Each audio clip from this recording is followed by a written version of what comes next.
Ahoy! Yes, we are live. It is the Captain's Cast on a Sunday. I am your host, Captain Garrett. And boy, I'll tell you what, everybody needs some Luffy in their life. I have just finished One Piece, and this show is absolutely bananas, and I love it. Hi, how are you? I am Captain Garrett of the channel Swords and Starships, a very splendid title.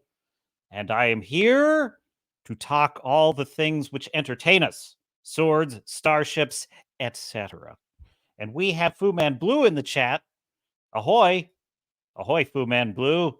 Welcome aboard. Another journey begins. Just as another journey, well, I don't want to say ends. I just finished One Piece, and I have to say, the end of one journey, the beginning of another. What a brilliant show.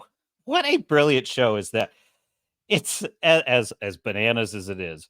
And also, hello in the Rumble chat. We are live on YouTube, Rumble, and X, formerly Twitter. So we're going to be talking about One Piece, my review of a show which, really the thing about it, it is a show about happiness. Like that's like the only thing it sounds novel in our day and age, but it is a show about happiness and a show about friendship. It was interesting too because I was reading the article last on the last stream about how Eiichiro Oda basically said, "Oh, to all the shippers out there who are like, oh, I want to ship Zoro with Nami," and he's like, "No, no, no, no, that's not going to happen. That's not what the manga's about. That's not what the anime is about. This is a show that's aimed at young boys. It's about pirate adventures. They're not real. That audience isn't really interested in that, and so we're going to stay true to the source material." And that makes a lot of sense because this is definitely a show that is about kind of what boys are into, adventure, finding things. One of my favorite things about Luffy, I'll tell you one of my favorite things.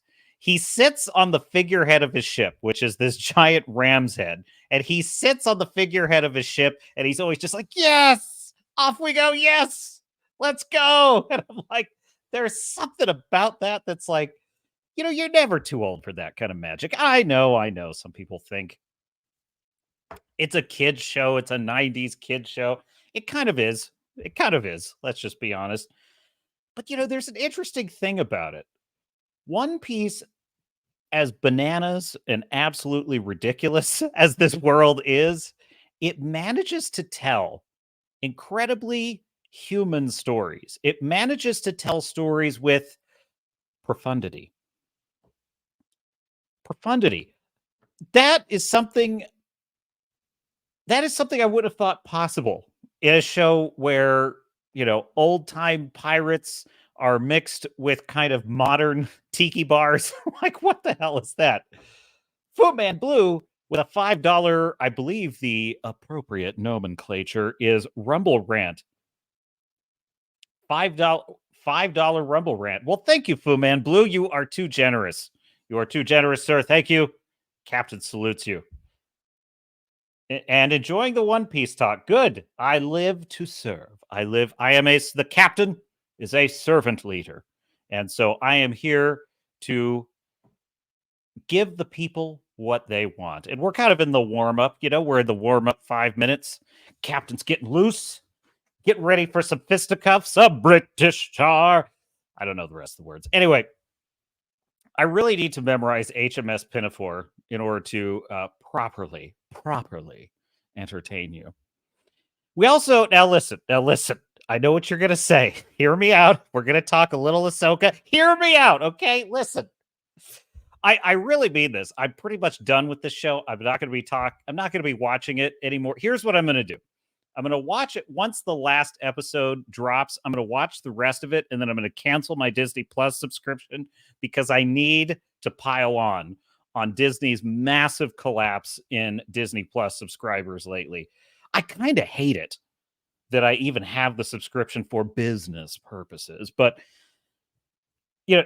some things were said about the Anakin appearance on Friday Night Tights and Open Bar, and the captain has to weigh in. Okay, the captain has got to weigh in on some things because there's a strange thing going on with this show, which is people with whom I normally am very much in agreement and in alignment with on a lot of their takes, like Jeremy and Ryan.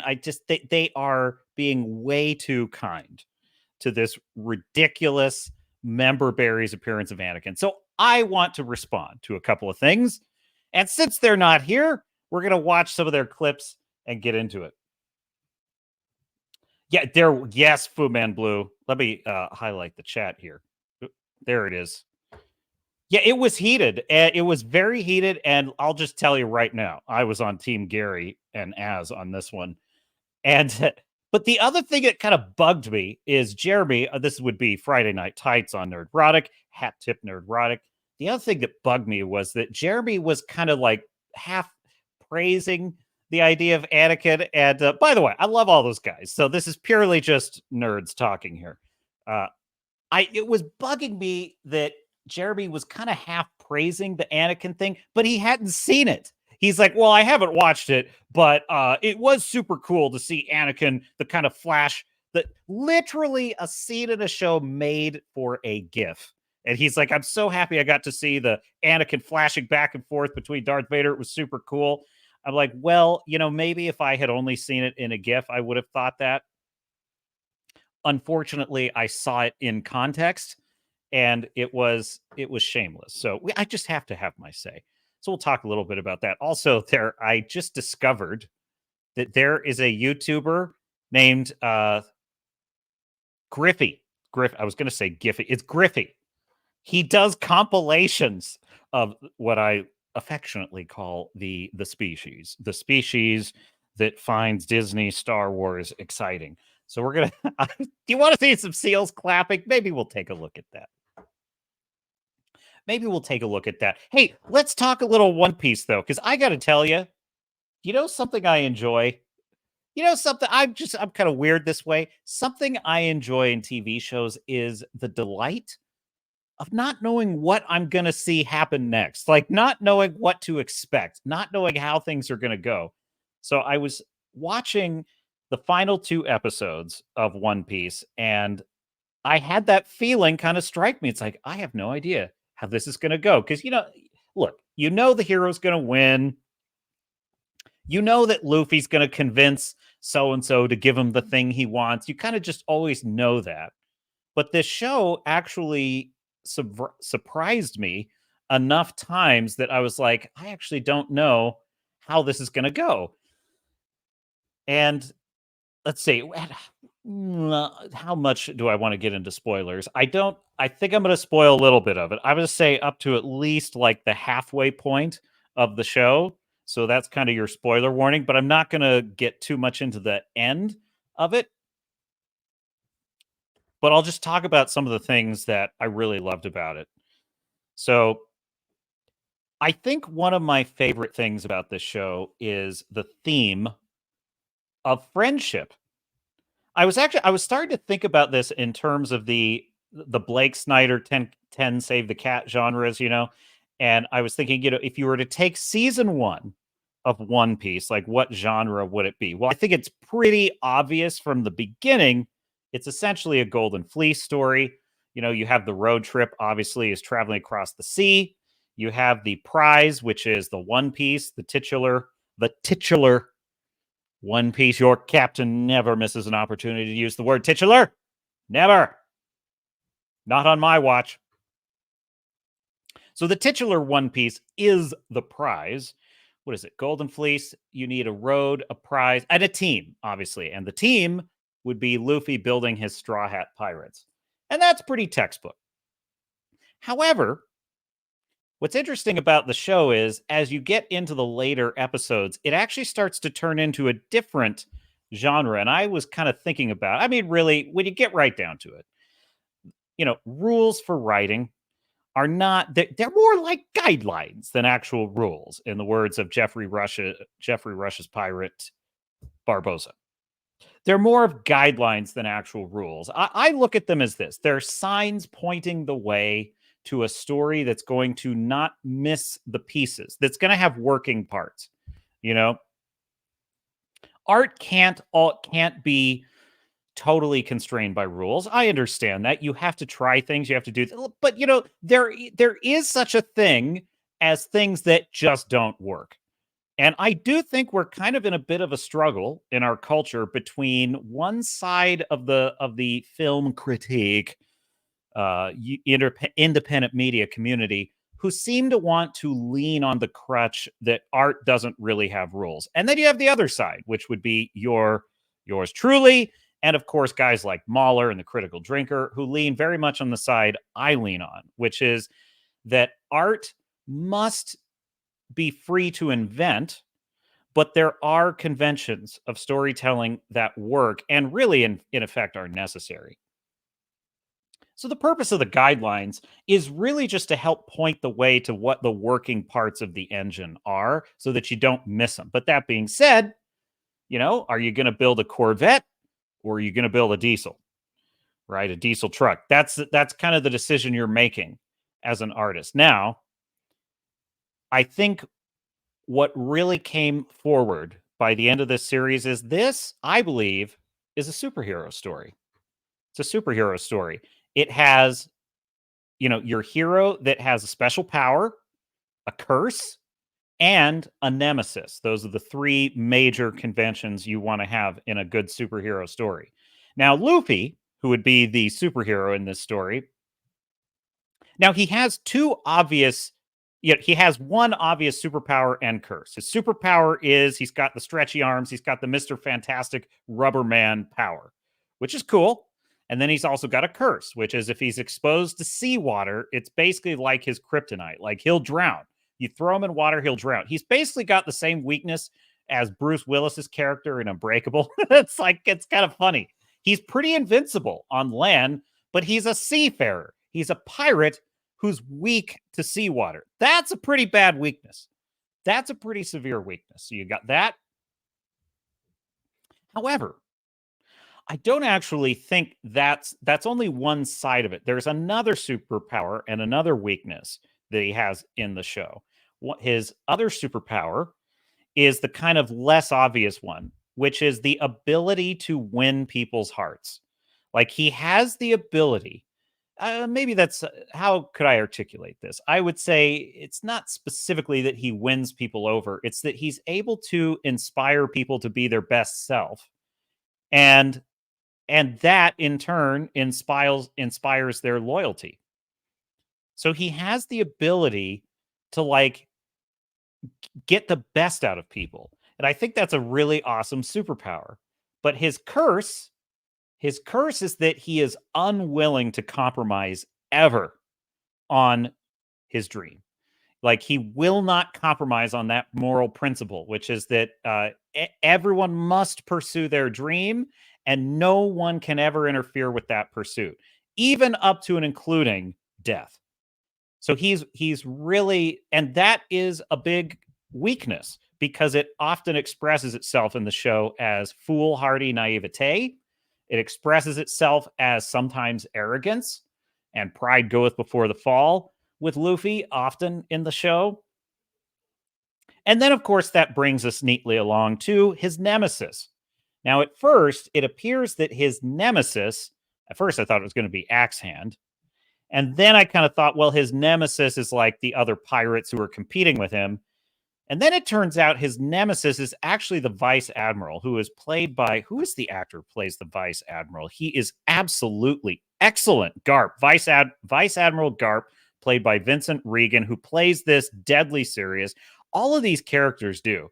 Look, there's a Marine commander in this that has bunny ears. Okay, what the hell? Like, what is going on? Sometimes this show, I'm like, what? I mean, they're not actually bunny ears. I think they're mouse ears, but they're pink in the center. I'm like, how can I take seriously a military commander who's wearing pink bunny ears? And then every once in a while, Vice Admiral Garp puts on like his little dog. He's got like a, what do you even call that? What do you even call that? It's like a beanie that's got a dog face on it, it's made for young boys. Okay, I got that. But well, I guess it's sometimes it clashes though, because the show is so good at doing kind of like violence and danger. I'm not going to say it's anything super violent, but there is violence in it. And really, there are some serious threats of death throughout the show. I actually think it's an odd conceit of modern Western civilization that we want always to shield children from the ideas of death and danger. I think that's a very, like, if you look back through the history of Western civilization, death was a fact that all children had to learn about early in life because they were likely to see some of their siblings die of smallpox or something like that. It's actually a very modern thing that we try to shield children from knowledge of death. So I actually, and if you notice, a lot of the old fairy tales, they're very dark, very dark. So I'm not a believer in this convention. Now, I'm not saying you go take them to Saw 10 or anything. I'm just saying having a real world understanding that there are dangerous things in the world, that there is such a thing as, getting killed, but, bad things happen to good people. Having a knowledge of that is healthy with the appropriate education, of course. So I actually think the show's quite like a fable. But anyway, I got distracted. I was talking about Garp. Titular for the win, baby, says Fu Man Blue. Thanks. Yes. Infectiously charismatic. That's actually a pretty good way of putting it.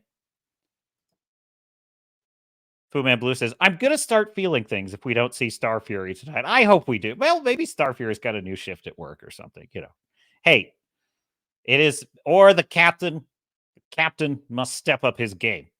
In any case, I will do my best. So I'm just a huge fan of how the story is set up. But I was talking about the nemesis, which is Vice Admiral Garp. And when is this revealed in the show? To give you my proper analysis of this, I do have to give you a spoiler. So this is a spoiler alert for about, I would say, midway through the season. It's revealed 5, 4, 3, 2, 1. It is revealed that Vice Admiral Garp is Luffy's grandfather. And at first, I thought this was kind of a tired trope. I mean, actually, I'll tell you something. Almost every single thing this show introduces, I'm kind of hostile to at first. It's like, okay, guy with bunny ears. What the hell is this? I mean, almost every turn, I'm like, okay, girl locked up in a mansion with a weird butler. What is this? But the funny thing about this show is it keeps winning me over because what it does is it actually tells a really great story. So when they reveal that the vice admiral is Luffy's grandfather, I'm thinking this just seems like too much. I rather prefer the idea that they're just enemies. They're just enemies that are fighting each other, and the fact that he's his grandfather makes me think, okay, well, he's going to wind up on his side. And well, it turns out that actually is what makes him such an excellent nemesis, because Luffy is competing with Vice Admiral Garp on kind of two levels. One level is the surface level of pirate versus marine, but then there's kind of the level of like child rebelling against their parents, and or child trying to break away from their parents and become their own person, right? Luffy is trying to become his own man, and his grandfather doesn't approve of his dream, which is he wants to be a pirate. His grandfather wants him to be a marine. They kind of do a flashback of it, but then the thing that we've lost, the lost art of modern storytelling, is balance, is the ability to have two characters arguing, but both are right. And what I love about this story is that Vice Admiral Garp is in many ways right about a lot of things, but he's also wrong about a lot of things. And that's why I enjoy the rivalry between him and Luffy. There's a real sense that Garp feels as betrayed and abandoned by Luffy as Luffy feels uh, sort of betrayed and looked down upon by his grandfather. It's at a lot of credit goes to the actors. Iñaki Godoy, who I think is the absolute standout of this show. He sells it. If it were not for him as this character of Luffy, I do not think the show would have passed muster with the captain. It is the strength of his performance, the life and the emotion and the energy he brings to this character. He is like an anime character come to life. It's kind of amazing to see. He even has subtle expressions, because anime is very over the top, especially this anime. But he has these kind of subtle little Cheshire cat grins every now and then that are just classic anime type emotions, right? And he does it so well, and it absolutely sells it. And so what you wind up with is this excellent superhero story between this young man trying to follow his own path, and he's breaking all the rules, and his grandfather, who is his nemesis, who defines his life by following the rules. And I find that excellent. There's a lot of,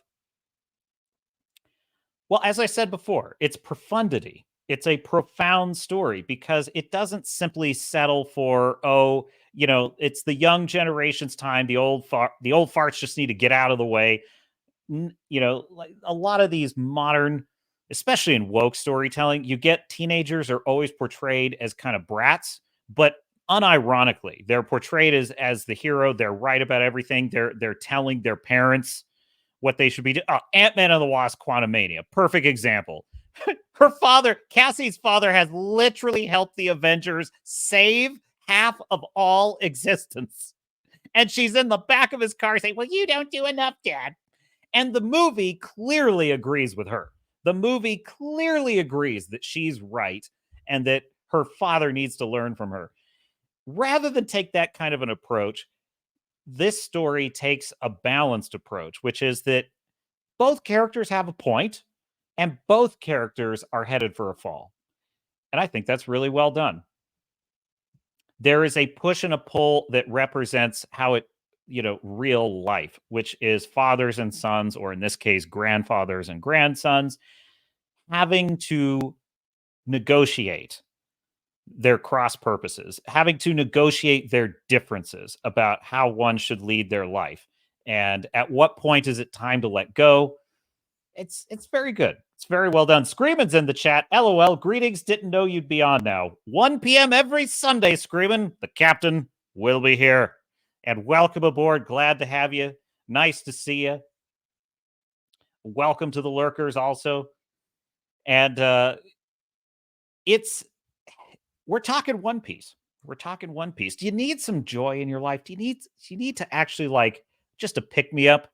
Look, it can't all be Saw, okay? You can't look, nothing against horror movies a lot, or whatever you're into.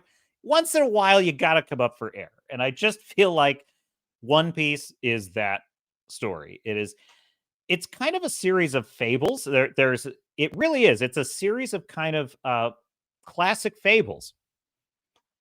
And each one of them they're not just like kids' fortune cookie life lessons. They are, because I don't think fables are either. Stories like the classic Hans Christian Andersen stories of like Rumpelstiltskin and things like that. They are stories about the dangers of greed, the dangers of arrogance, what can happen. They're meant to impart lessons that all humans really can kind of benefit from through the lens of what can go wrong, if you don't heed that wisdom. And I really think that this is kind of a show like that. And it's also a show about following your dreams and friendship. Now, why do I praise it? Because there actually is plenty of shows that's pretty much all the vapid, superficial kind of CW type writers can ever talk about. You gotta slay queen. You gotta be your best. You can do anything. We get a lot of that actually in modern storytelling. What we don't get is characters having to overcome obstacles and take responsibility for what it would actually take to achieve their dreams. I'm going to tell you right now that about the first 20 minutes, I would say about the first 5 minutes or so of this show, I was very hostile to it. I was like, oh, here we go. Here's this kid who's laughing like an idiot. You know, he's in the ocean in a barrel because the ship just sank out from under him. He thinks he could just mouth off to everyone, and the show's going to give him plot armor so he can get away with it. And I'm thinking, all right, well, that's not my cup of tea. But what really impressed me very quickly is that very quickly, Luffy is constantly coming up against all kinds of challenges to his. I mean, literally, I don't think there's even one time in this entire show when he first tells someone his dream that they don't immediately tell him how ridiculous it is, laugh at him, sneer at him, kick him out of somewhere, you know, fight him, try to kill him. I mean, almost every time, every single character he recruits basically says that there's no way I'm joining your crew. Like there's a line in the penultimate episode in which Luffy is trying to recover a lost crew member, and the crew member basically says, "I'm not your friend. I'm not a part of your stupid crew," and basically just crushes him. I mean, just crushes him, and just tells him he's full of crap. He's living a pipe dream. He's a kid playing at pirates. He's an idiot. And what's so powerful about it is that it does hurt. You could tell that he's very wounded by this. I would even say it's kind of an all is lost moment for the character because he's basically been very much beat down. This is in the penultimate episode, and I'm going to tell you, it's the best episode of the show. And it starts out as it starts out as a bit of an eye roll. I'm telling you, every one of these episodes, first 5 minutes, it's a bit of an eye roll. I'm like, all right, Tangerine Groves, okay. And then I can't even explain how the show does it. It by the end of the episode, I'm just like, it's pulling me in. It's like this is the magic of storytelling. This show is bananas. It is ridiculous. It has no right to be this impressive. It really doesn't. It has no earthly right to be this meaningful, and yet it is. And I'm going to tell you, if the storytelling were not as good as it is, and the acting really, credit goes to the acting as well. If it weren't done as well as it is, I would have a big problem with all the tiki lights and the sort of Carnival Cruise Line sets. And it's like every now and then I'm watching a fight in this show and it starts to take me out of it. I start to think like, it reminds me of what I used to do as a kid in the backyard, which is pretend to be a pirate and, you know, fencing and, you know, hoist the mainsails and all that. Your captain. Surely, never did that. Anyway, at a park in public, it was at sometimes I feel like this is like kids playing at pirates, but then there's actually some really good moments of peril and moments of danger where the characters are actually might lose. Like I'm going to tell you that this episode where Zoro just gets cleaved across the chest and he might die. I'm like, see, that's real stakes. And Mahler actually had a great point about this. And I think it's a really good point in general about why modern MCU humor and these superhero, like all the jokes, you know, just the endless jokes, why they're so undermining and why this show stands out so much. And it's that all of the actors and characters are sincere. And I think the example Mahler gave is like there's a chef in the show with just a mustache that's like down to his chest, and he has a chef's hat that's like all the way to the ceiling. But the show never takes a moment to make a joke like, dude, that chef's hat looks ridiculous. There's never some stupid MCU joke about, oh my God, he's got a really big mustache. That he looks like a dweeb. There's none of that. The show, and yet there's a lot of humor and there's a lot of levity in the show. And the show is never, it never makes fun of itself. And especially given the themes of the show, One Piece, I'm reminded of something I heard. Where did I hear this? I'm trying to remember. It's a prominent person. I want to say it was I don't think it was Joe Rogan that said it. Dang it. It was someone on that level. It was like someone It might have been, oh, I think it was Patrick Bet David. I'm pretty sure it was Patrick Bet David I heard this from. Don't quote me on it. I'm like 80%. I think it's 8. Yeah, no, it was Patrick Bet David, I'm sure. He said, never make fun of your dream. It's okay to be at a party, you're making jokes, you're laughing, to laugh at yourself, to have self-deprecating humor. Like, yeah, you make a joke at your own expense, totally fine. Except if it's about your dream. Never make a self-deprecating joke about your dream. And that hit me like a Mike Tyson punch in the face, with the small exception that I didn't die afterwards. It hit me right in the face. And I thought, that is something I do. I used to do that all the time. People would ask me about like the books I wrote, things like that. And I'd be like, yeah, for an audience of 3 or whatever. I would make jokes about it. I would make jokes about being a starving artist and stuff like that. And as soon as I heard him say that, I'm like, that's a rule. That's a rule for the rest of my life. Like, I will never again make a joke at the expense of my dreams. And I tell other people too, when I hear them start to make fun of something that's important to them, I'm like, don't make fun of your dream. Like, don't do that. That's for real. And what I love about this show is it never puts itself down. And that is such a crucial difference between the type of humor and levity that you get in the modern MCU, the modern DCU, and frankly, Star Trek and Disney Star Wars. And the reason why I think they do it is this is really the dividing line.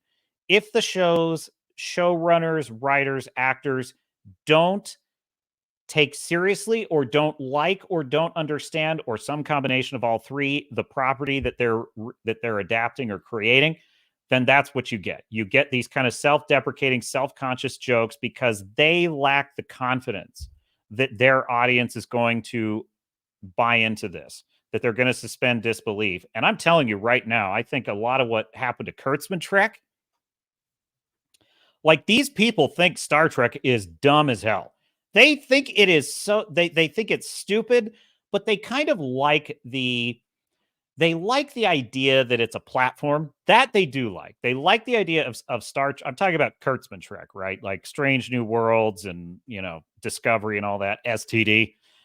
They like it as a platform for politics. That's what they heard about, oh yeah, the 1960s TV show of Star Trek had the first interracial kiss during the civil rights era. It's a platform. And that's what they like about it. Everything else about Star Trek, the fact that it tells deep philosophical stories about, humanity and what our place in the universe is and what is the meaning of life and, all that shit's boring as hell. Science, exploring things, technical stuff. Oh, stop with the techno babble. They hate that shit. And so they make fun of it. That's what you're seeing in the Marvel movies. That's what you're seeing in Disney Star Wars. It's what you're seeing all over the place. They get uncomfortable, folks. These writers, it's like, dude, they're the cash cow right now. Well, not less these days, but the cash cow was the superhero genre and stuff like that. It was nerd stuff. Nerd stuff has been the cash cow. And so you have a lot of people that don't like it that are swept up in it. I think this is also what happened to Cowboy Bebop. This is what happened to also the woke politics, but just, I'm kind of focusing on one strain of the problem here, which is just writers that are uncomfortable with it. And it's not hard to understand. Hollywood is a corporation. Well, it is a corporate environment, let's say, as much as any other corporate environment. And in a corporate environment, what do you sometimes get? You get people that are doing a job because they're climbing the ladder. They're doing the job because they just need the paycheck. And they don't actually care that much about what the company's vision is or any of that bullshit. They don't care about the product. They just want to climb the ladder. You get this in the writers' rooms, right? It's like, oh God, Star Wars. Isn't that the thing people dress up at? Isn't that what sweaty nerds do at comic conventions? All right. Well, let's write it then. That's what you don't get with One Piece. You don't get that. It's a show that takes itself seriously and is consistent in its portrayal of the world, and it is magnificent how this show was able to tell these kind of powerful human stories about friendship, about following your dream, about families. What is the meaning of family? Like this, there's an episode that tells Nami's backstory. It's basically episode 7. The final 2 episodes are a kind of showdown that really revolve around Nami and her backstory. And at first, and I'm telling you, it's because I've been so desensitized from all the garbage I've watched. At first, I'm rolling my eyes at her backstory. I'm thinking, oh no, this is community theater, folks. And then it actually turned into this really powerful story about her adopted mother and the sacrifices she had to make. And I'm not going to tell you much more than that because I want you to experience it if you haven't seen it. And by the end of it, I'm telling you, it's not a dry eye in the house at the end of that episode.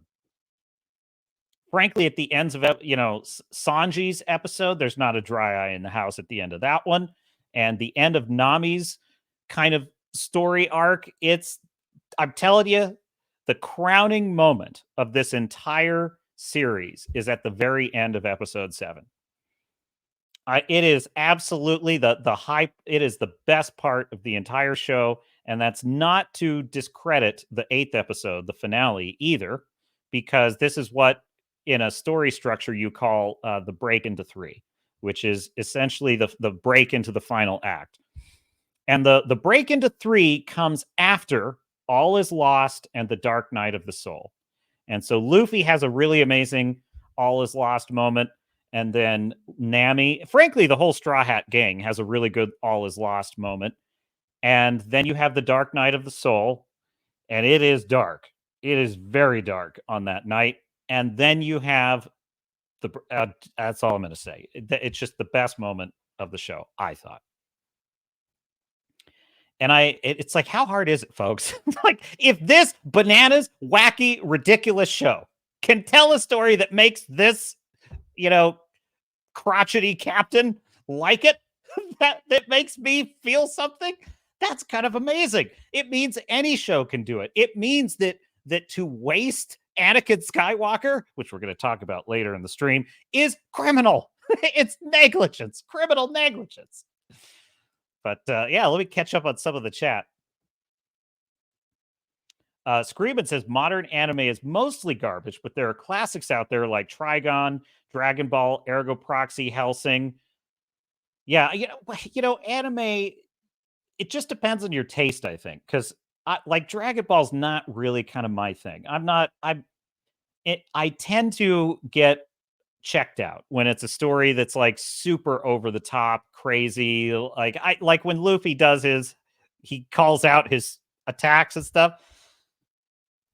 It kind of bugs me, but it kind of wins me over anyway because he's so charming. I'm more of I like the really intense animes that are super dark, but like some people don't like those either. So, which to each, that's kind of the beautiful thing about anime is there's really something for everyone, which is the way it used to be in storytelling, and we got to get back to that. Yeah, if people think you don't take your dreams seriously, Fu Man Blue says, they might be less likely to get behind you 100%. I'm going to tell you, I don't talk much about my dreams, my goals. I don't really share them with most people. And a lot of people ask me a lot of the time question. I'm not. Yeah, just as everyone does. It's like, oh, what have you been up to lately? What are you working on? What are you doing?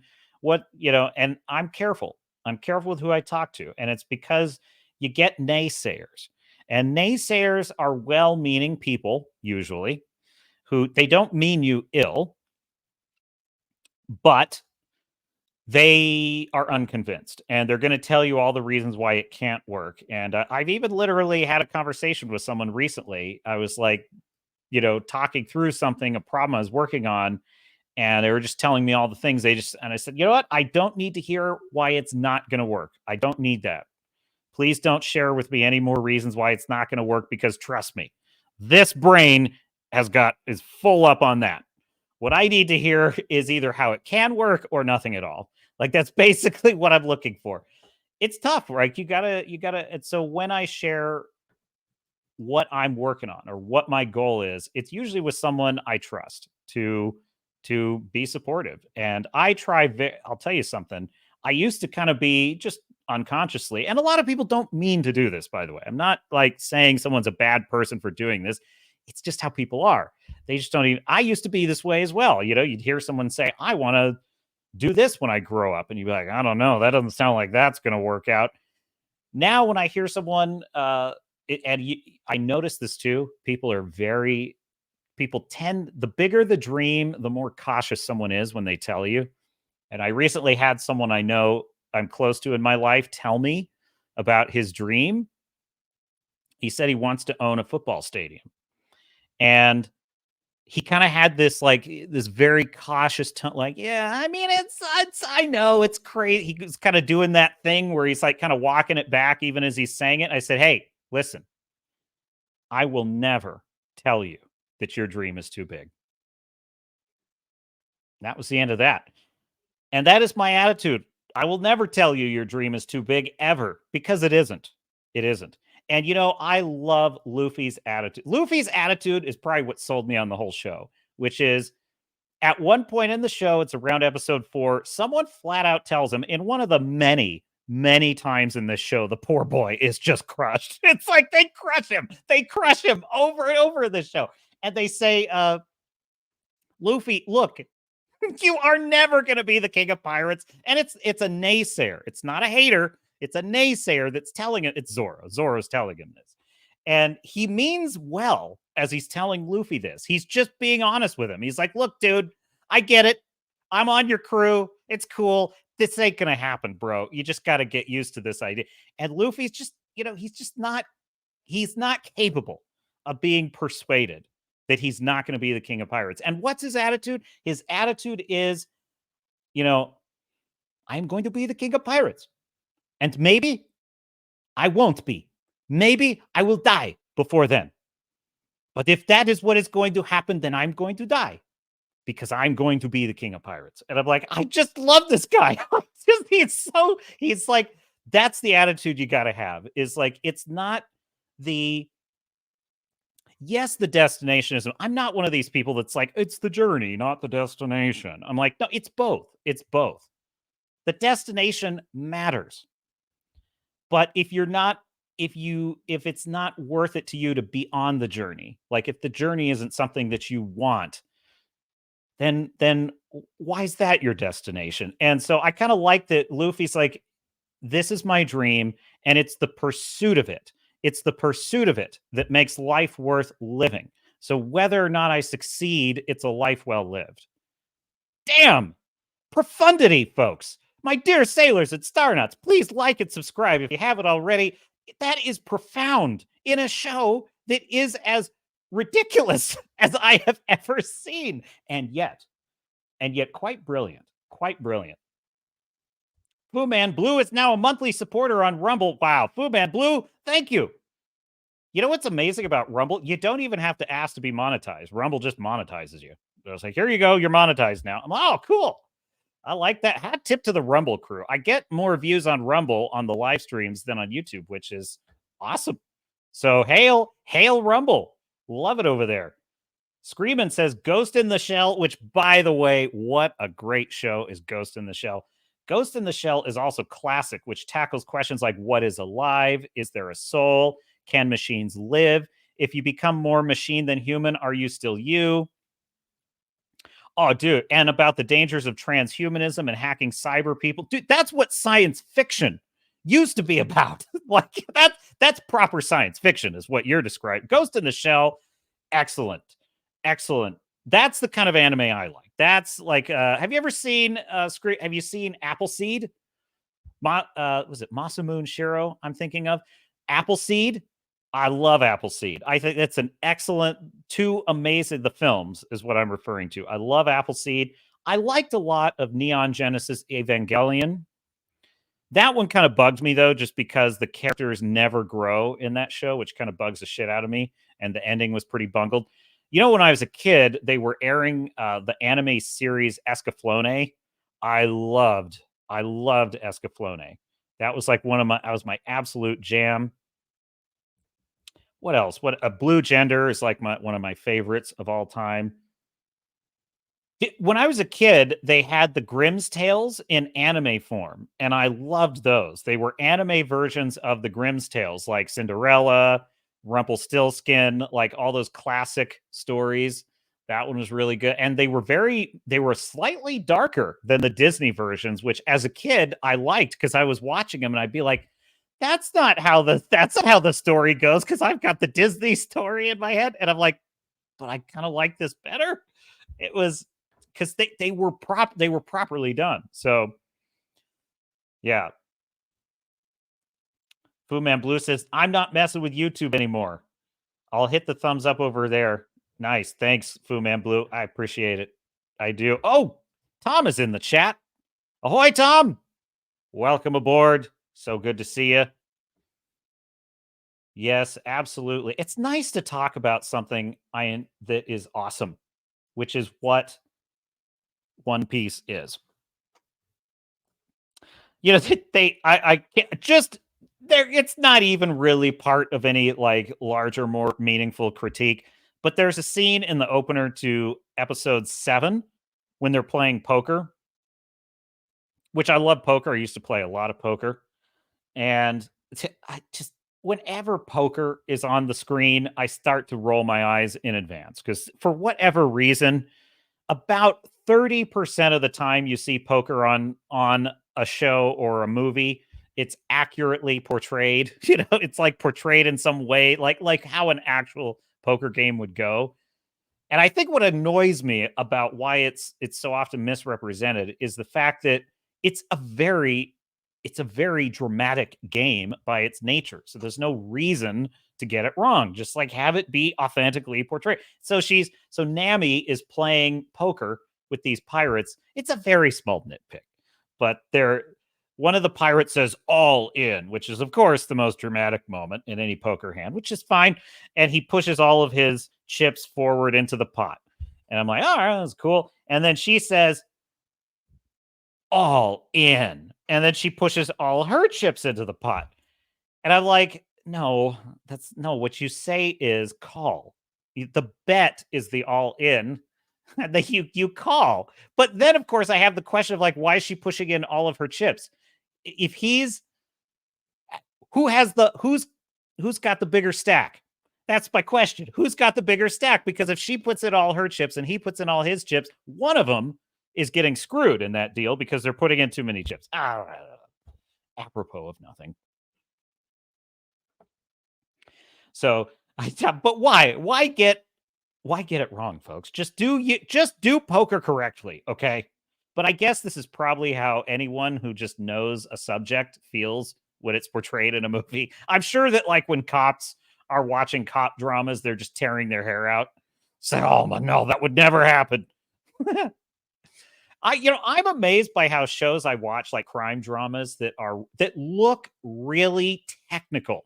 They look really technically accurate. And then you hear like a real cop talk about a scene and they're like they point out 10 things that are insane. Like have you ever seen this? Have you ever seen this in like a thriller, like a crime thriller movie or something? The detective is investigating the grisly murder scene. And they're like, what do we got here? And they pull a pen out of their pocket and they pick up a piece of evidence with the tip of their pen because they don't want to like contaminate the scene, and they're looking at it, right? You ever see this? I once saw a cop debunking this. They're like, that is insane. You would never take a dirty pen out of your pocket, which itself has all kinds of contaminants on it, and use it to pick up a piece of the evidence. Also, there's no reason to pick up a piece of the evidence until you've properly photographed the scene and cataloged everything. And so I'm like, oh, well, thanks for ruining every cop movie ever. I can never watch a Morgan Freeman cop thriller ever again now. Thanks. Anyway. You know what One Piece reminds me of? It reminds me of Legend of Zelda Wind Waker. Did you ever play that game on the GameCube? Legend of Zelda Wind Waker. It kind of, I would say, it has a kind of fantasy, a whimsical fantasy world along those lines. And I think I can buy into that just enough. It's a Nintendo. It's basically a Nintendo fantasy world. That's basically what One Piece is. If I were to offer a critique of One Piece, I don't know that it's really a critique of the story or the show itself, because as mentioned before, Eiichiro Oda has made it clear that his manga is aimed at young boys. That's the target audience. Okay. Well, before I knew that, I'm watching this show and I'm thinking, this is so childish at times. Like this is like a ridiculous cartoon, which I'm thinking, well, it's an anime, but I'm thinking even for by anime standards, this is pretty cartoonish. And then I had this thought that one thing we face in our modern world is the infantilization of adults. Now, I'm of two minds about this. On the one hand, it's important to have imagination and to have the idea of being at play. People being at play in their lives. This is something that persists all the way until death. You're never too old to have fun. In fact, I think the older you get, the more important it is that you have some fun once in a while, or else you turn into like Bill O'Reilly. Okay. And nobody wants that. Nobody, fuck it. We'll do it live. We'll do it live. Nobody wants that. On the other hand, when I see grown ass adults walking around the street in freaking pajamas, okay, with Hello Kitty on them, whether they're male or female, quite frankly, I'm like, what the hell happened to us? What the hell happened to us, folks?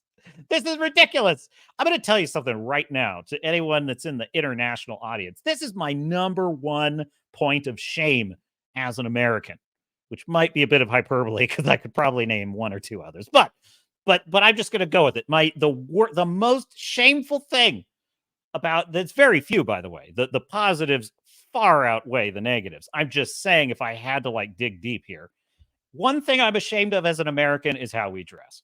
It's pathetic. Like, we dress in sweatpants everywhere we go. I like people in America look like slobs. They just do. Like, I can't stand how much people wear t-shirts and stuff like that. Now, this was not always the case. Watch the show Mad Men. Watch that show because you kind of see almost exactly the moment, I think, in American history when we kind of tilted from like dressing really snazzy to just do what you feel. And it started with JFK not wearing a hat. That was the end of civilization as far as I'm concerned. The minute he set that precedent and men stopped wearing hats, it was all down. The next step was Crocs, slacks, or Crocs and sweats and t-shirts. And I'm telling you, you see American tourists, you know exactly who they are. Yeah, the guy in Crocs and sweats who's at a 4-star restaurant, that is an American right there. So, it's so funny. I remember years ago, like 20 years ago, I went to Colombia, Bogota, Colombia, and I get off the plane, and the first place we go is the mall. And I'm dressed like I typically was at that time. It was kind of the summer. I was living in a temperate, warm climate. So I was wearing a t-shirt and shorts, which was my standard fare back in those days. T-shirt and shorts. Very typical American fare. And we get to this mall, and I could not believe how well dressed everyone was. Like, everyone in that mall was in nice shirts, slacks with a belt, like shoes shined to a mirror shine. The women were like dressed gorgeous, absolute a lot of babes in Bogota, Colombia, let me tell you right now. And absolutely, and because I'm used to Americans who dress like slobs, and I'm thinking it's like a black tie affair in this mall. And I'm thinking, and I felt like a total slob. I couldn't believe it. I was like, I got to get some clothes, like some actual clothes. This is it's a, and every time someone looks at you, oh, there's a gringo. Absolutely. Not that it would have been, hard to spot. Americans stick out wherever we go. It doesn't really matter. But it's so anyway, the captain tries to dress a little better. That's probably a longer tangent than you needed on that. But hey, Captain's prerogative. Screamin' says, to truly understand the nasty side of Jap anime, you have to understand their history. Yeah, porn used to be illegal, but not. Oh yes, yeah, not the naughty animes. Yes, That's interesting. You know, the problem I think we have is the AI algorithm. You know, it's reflecting back to us, not our better angels, and that's not a good thing. That's who's the, what are we bringing up trad wives in the chat? What? No, we're not doing. Never mind. Anyway, uh, so yeah, what else? What have I forgotten? Anything? Oh, you know, I did have an interesting thought. So there is a scene in One Piece where, and I'm sorry, Tom, I missed your chats. I'm going to pull those up. There, there's a scene in One Piece in which Zeph, the one-legged pirate, Sanji's adopted father, so to speak, he he's just having a chat with the vice admiral. It was a great little scene, and something struck me. He's walking out on his peg leg, right? And they revealed how he got his peg leg in in Sanji's episode. I think it was like episode 6. And it's magnificent. It's absolutely magnificent. Can I spoil this? I think I got to spoil this. I think I got to spoil this because you just won't understand.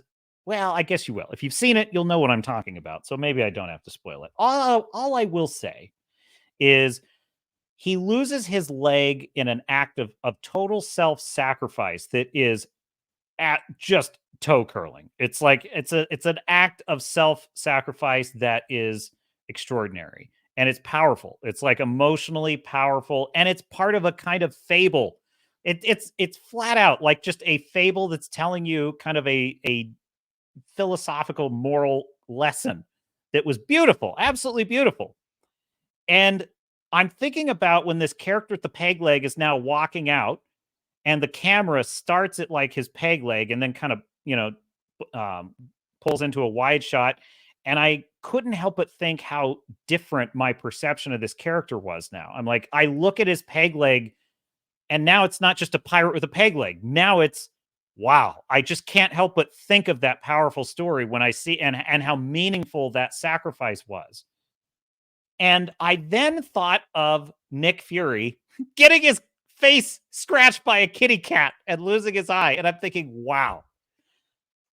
Listen, there was a guy in the chat, Doogie, which I hope you're out there, sir, who disagrees with my take on this, which I, of course, welcome. I know I fully recognize this show is not going to be everyone's cup of tea, and I couldn't hold that against you. But he kind of said this is a 90s show. It's like a kid's educational program. I can't do it. And that's fair. However, I'm going to tell you right now, I wouldn't, the movie Captain Marvel did more damage to Nick Fury's character with a cute kitty cat scratching his eye for laughs and explaining the origin of his eye patch as something so stupid, so obnoxious. And that's not an educational show from the 90s for kids. That is ostensibly a superhero film that is trying to win an adult audience. Then you have One Piece, which is able to tell the story of how a pirate got his peg leg, which is more meaningful than like Long John. It's more meaningful than most typical reasons a pirate would have lost their leg.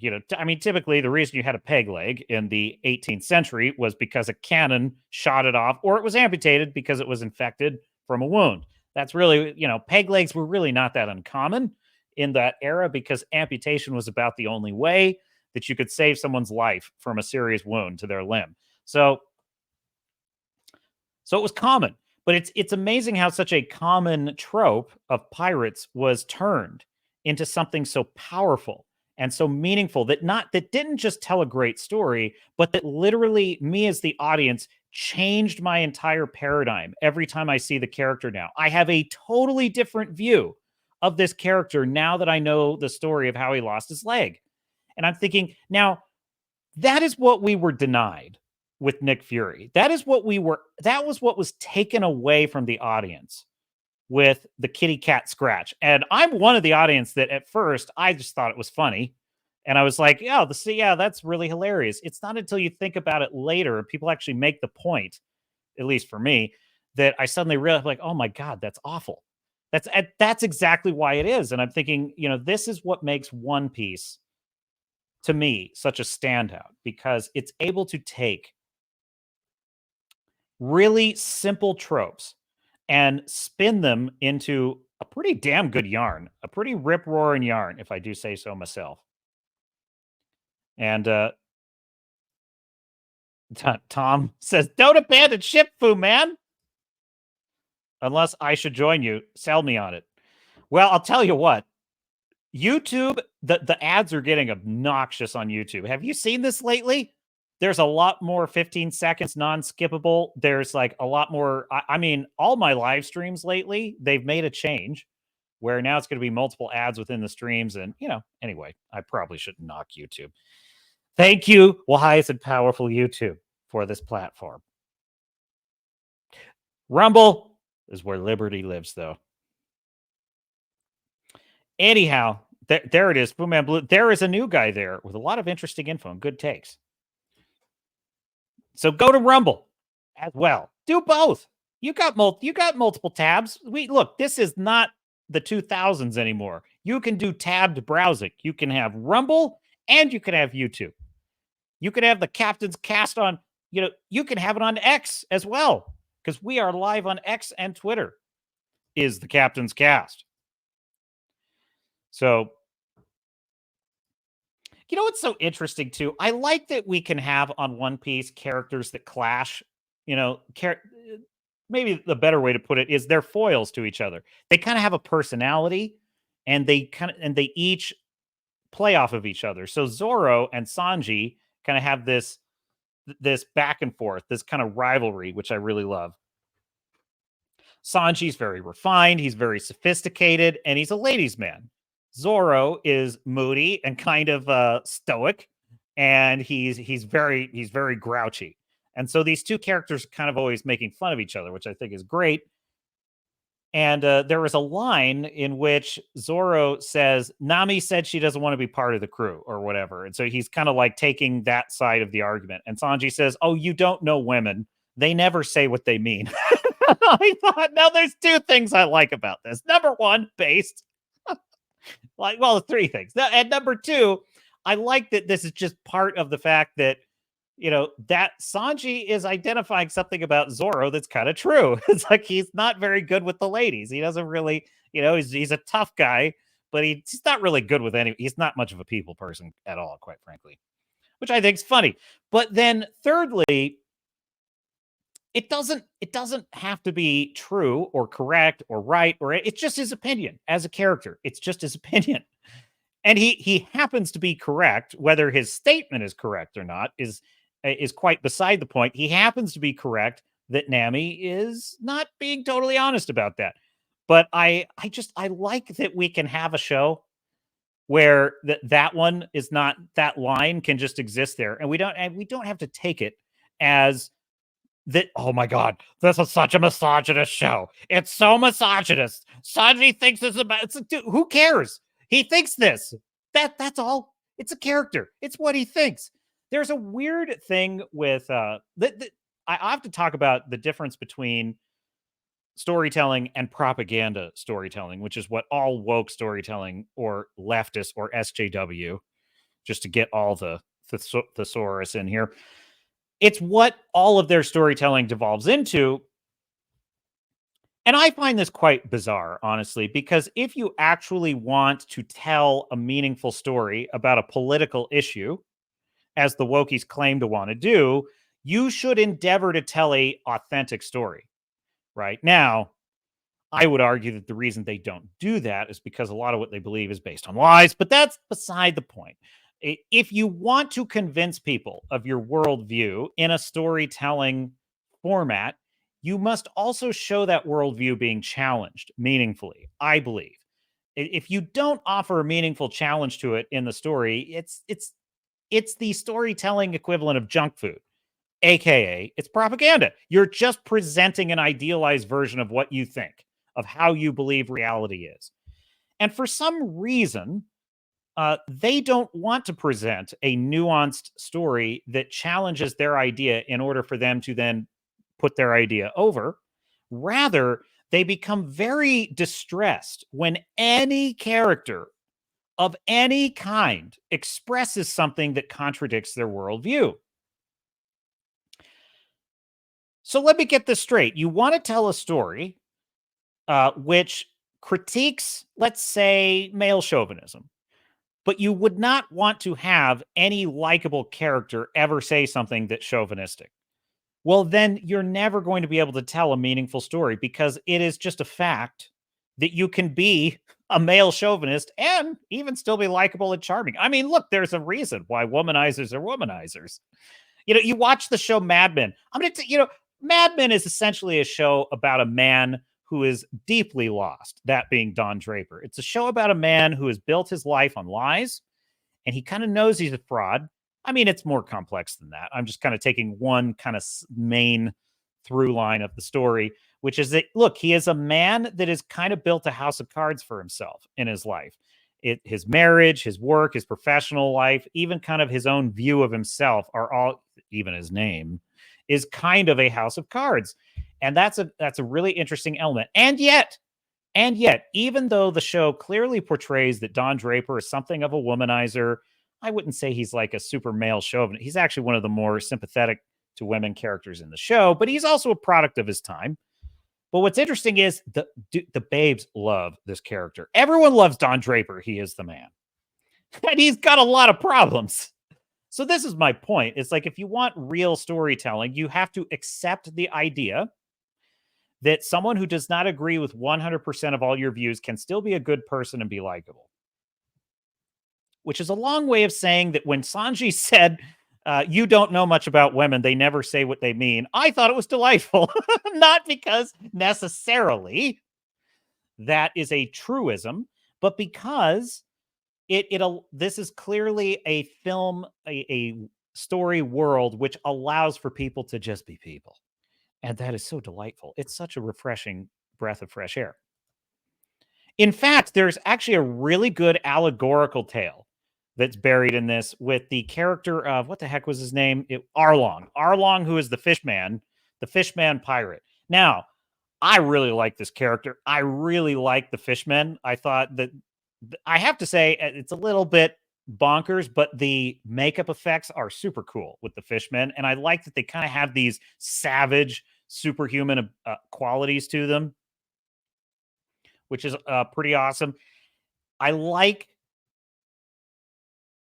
They're just badass. They're just awesome. They're great villains. And the way they kind of start out as being kind of hokey, but they don't really start as being hokey, but like they just look kind of silly at first. But then as they kind of layer on like their story, every culture, every group, faction, character in this show has a really meaningful depth to them. So they're telling this story about the fishmen. And there's a scene in which the fishmen come into this restaurant and everyone kind of just looks at them sideways. And one of the patrons of the restaurant says, I don't have a problem with your people. And so clearly they're setting up a racism allegory in the story. Now, in the hands of Wokies, I think this would have been so cringe. It would have been so, and maybe this was in the hands of Wokies, but fortunately, it was also in the hands of Eiichiro Oda, who had kind of final say. And I think that had a lot to do with why this show is so good. It was very faithful to the source material. But this is really the difference. This is the key, because this is a common canard that the Wokies often say about like Kurtzman Trek, for example. They'll say, well, you just don't like modern Trek, but you don't even understand that Trek has always been political. And it's like, no, Trek has always been a story about, it has always been a story of analogies to real world politics, but not topically political. It's not literally a political show about our modern time. It is an analogy, right? For example, the Klingons' Cold War with the Federation is an obvious, it is an analog to the Soviet Union versus the United States. But in the story world, that's not what it is. But it's analogous to that. And the thing that made this work so well in One Piece is that the fishmen are not portrayed as entitled to their villainy. They're not portrayed as being entitled to be evil SOBs because they've been oppressed. Also, the restaurant patrons who say, I don't have a problem with your people, are not portrayed as being odious, awful, and they need to be shamed and re-educated. You kind of just get the sense they just don't want to be murdered at dinner. That's basically the idea. Look, dude, whatever I got to say so that you don't kill me, because they're basically threatening everyone in the restaurant. And I thought, oh, well, that's pretty good. Well, then later in the show, there is an excellent dialogue. And after watching Ahsoka, I have been starved of excellent dialogue, let me tell you. There is an excellent dialogue it's very complex and nuanced, this whole situation. Arlong, the pirate, he's basically got a Marine commander with the bunny ears. They're mouse ears. I think they're mouse ears. I don't know. Anyway, he's got a deal with this Marine commander where the Marine commander's on the take. He takes kickbacks, he takes bribes from the fishmen in exchange for looking the other way when they're out doing all their bad stuff. And there's a great conversation in which the commander, the bribed commander, is basically trying to extort more money from Arlong for his silence or for his, looking the other way.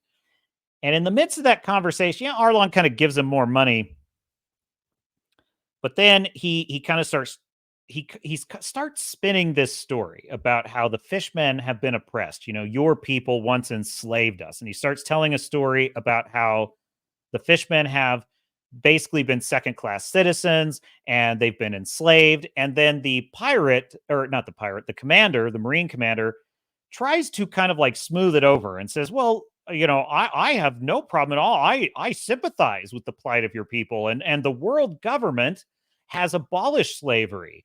And but what's interesting about it is it's one of those conversations where there's kind of some right on both sides. There's actually truth to what both are saying.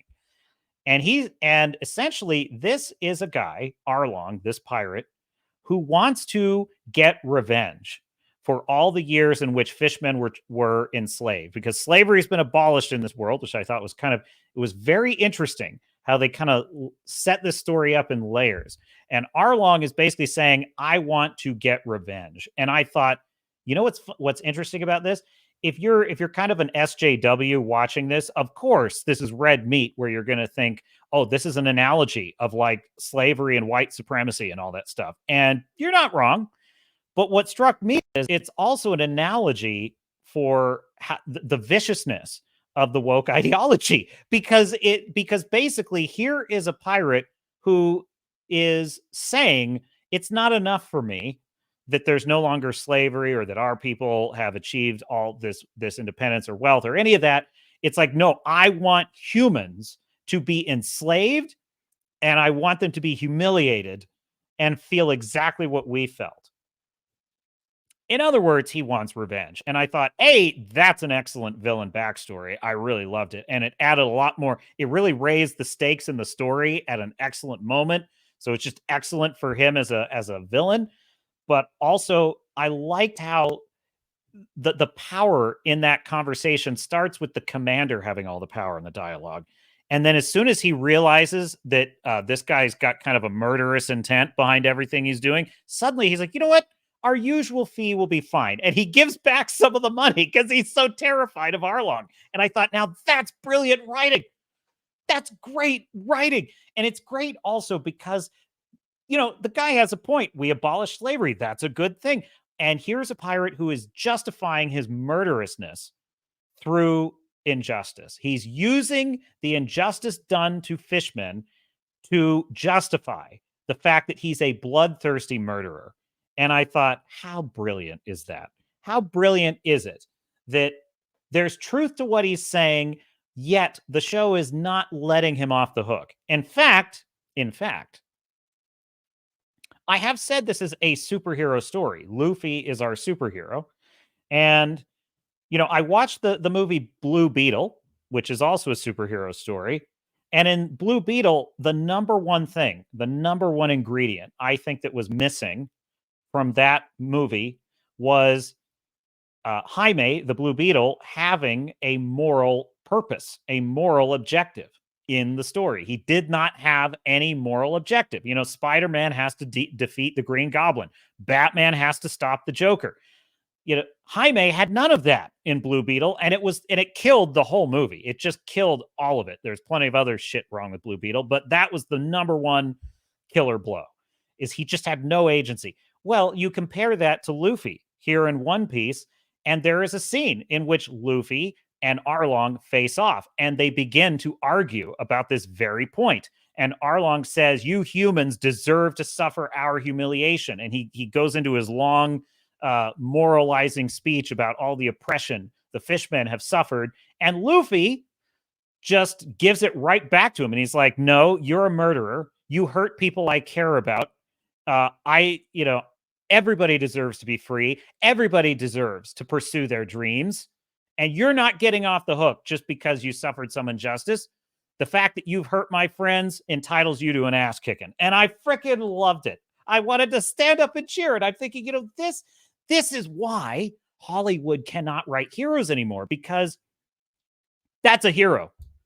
That's a hero. He's basically saying to the villain, stop rationalizing your murderousness with the bad things that have happened to your people.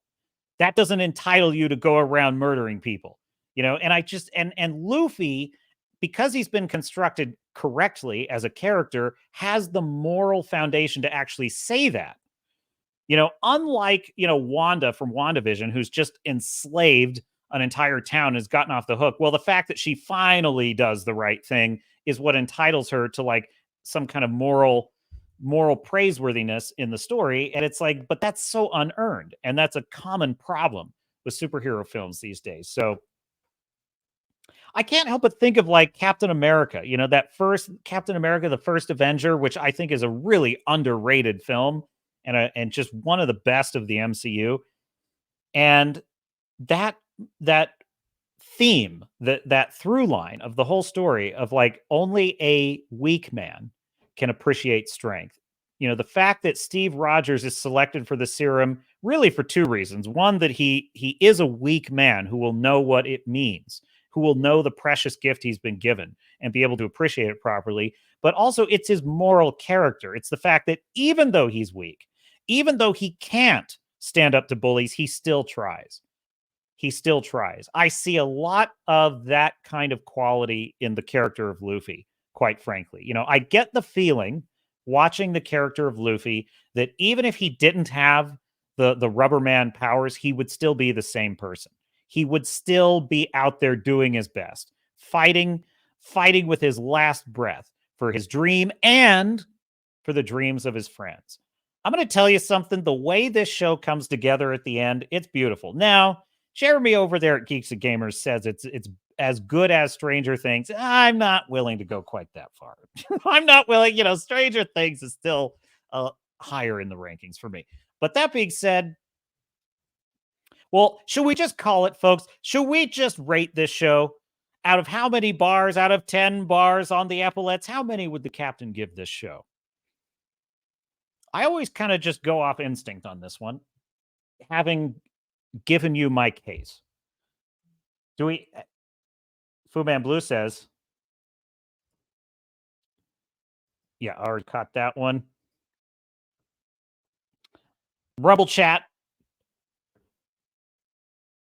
I like the way Fu Man Blue says, I like the way they played that scene out of the doctor witnessing the interaction between Buck and Steve. Absolutely. It was so good. Okay, I'm delaying. I would say out of 10 bars on the epaulets, I would give One Piece. I'm going to give it 9. 9 out of 10 bars. Absolutely. I would say if the only reason I would not give it a 10 is because some of the aesthetics clash, I think. Some of the motifs in the world seem to clash.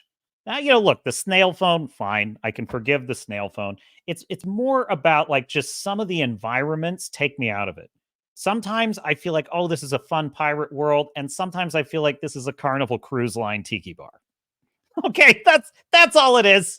Sometimes I'm like, honestly, kind of when there's like fantasy elements, that doesn't really bother me very much. It's actually only when there's a kind of modern element in it that makes me think of like, a gastropub. Like, it's like whenever I see something that makes me think of just like a gastropub in the city, uh, but you know why though? Because look, why do I like pirate stories? Why do I like ships in the sea? Why do I like those kinds of? Because I want to get the hell away from our modern consumerist society in which everything is an advertisement for something else. I just look, I get tired of it sometimes. I want to escape to the Pirates of the Caribbean. I want to escape to a starship out there in space. I want to get the hell away from all of the consumerism. And so when I see something in the show that makes me think of a freaking tiki lounge, that's when I'm like, nah. Now I'm thinking about the modern world and it's taking me out of it. So only other thing I would say is Jeremy had the critique that they don't spend enough time on the road, so to speak. They don't spend enough time at sea, kind of on the journey. I take his point about that. You would have needed to do 12 episodes to do that. I guess I would kind of like to see a little bit more of exploring, discovering new islands. But that being said, the show doesn't really seem very concerned with the ideas of like naval combat. It doesn't seem very concerned with the ideas of naval voyages. It's more just kind of interested in the pirates, the friends, their adventure. And so I don't actually think it's out of character for the show to not spend a lot of time on the voyages. So that doesn't really bother me very much.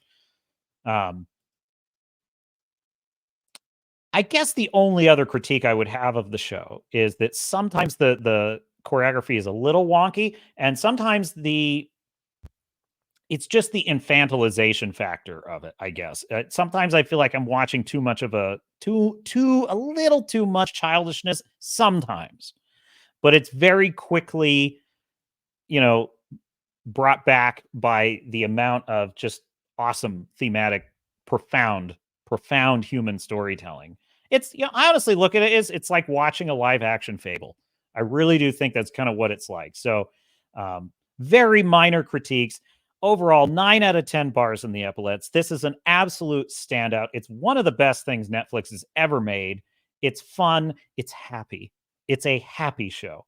But it's not without danger and triumph and tribulation and the perils of pursuing your dream, the sacrifices you have to make. I'm going to tell you, there's a great clash between Luffy and his nemesis at the end, and I loved it. I really loved it. I loved all the thematic elements of that. So well done. So yes, check out One Piece. Screamin' says, that's fair. Snail phone reminds me of the Flintstones. I know, right? Interestingly enough, I would be more okay with the snail phones than I am with like the electric tiki lights. I mean, that's the electric bistro lights. Like that's the thing that I don't want that. I'll take the snail phone. As weird as that is. Screamin' says, I don't think they thought they would get another season at the time, like George Lucas starting episode 4. No, and by the way, let me just put something out there for all those writers, actors, producers, whoever that's on the picket line, whoever you are, you're not entitled to a second film. You are never entitled to a second season, ever. In fact, you're not even really entitled to a second episode. Do you remember the way that you used to get a series made was a pilot? Do you know what the pilot? Does anyone remember this concept? You had to get your pilot on TV. If the pilot got good ratings, okay. Maybe, okay, we'll take the rest of the season. If the season got good ratings, okay, we'll take the whole season. Because sometimes you would get just a half season, and then the next half of the season would be ordered. And if you got a full season order, that was a big deal. Like if a show got a full season order after like 2 episodes it aired, that meant it was doing well. And then you might get a season 2.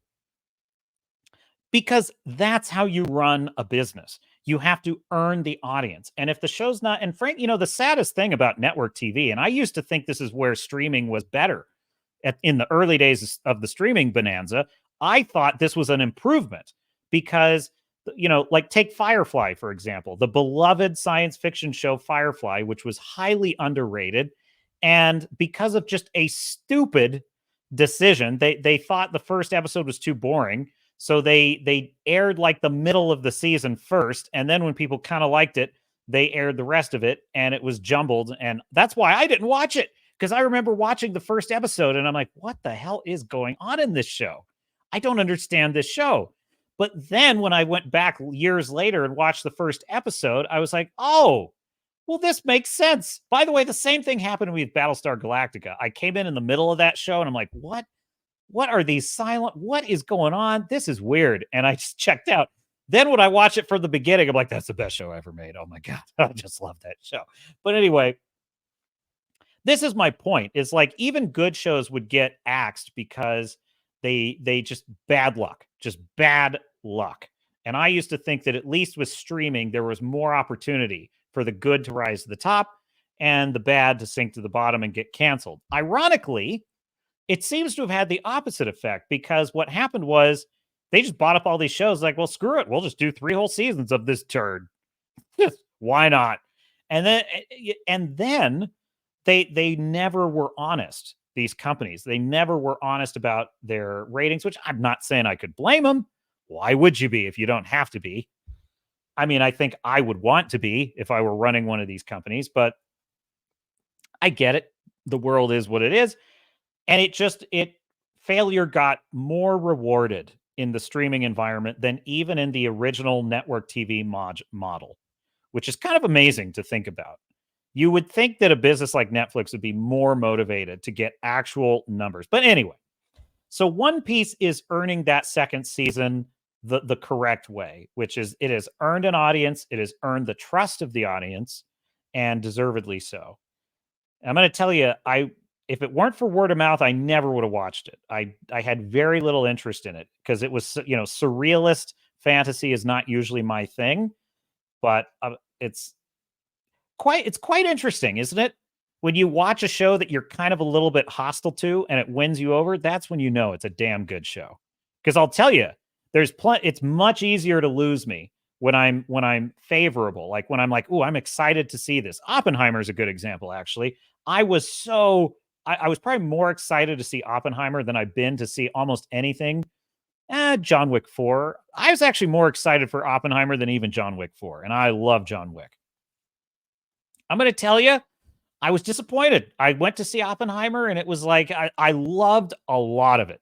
Believe me when I tell you, I loved a lot of it. There were just elements of it that were a letdown to me and disappointed me. And I hate that. I hate that feeling more than you could possibly know. I want to just be over the moon when I come out of that theater, and I just wasn't with Oppenheimer.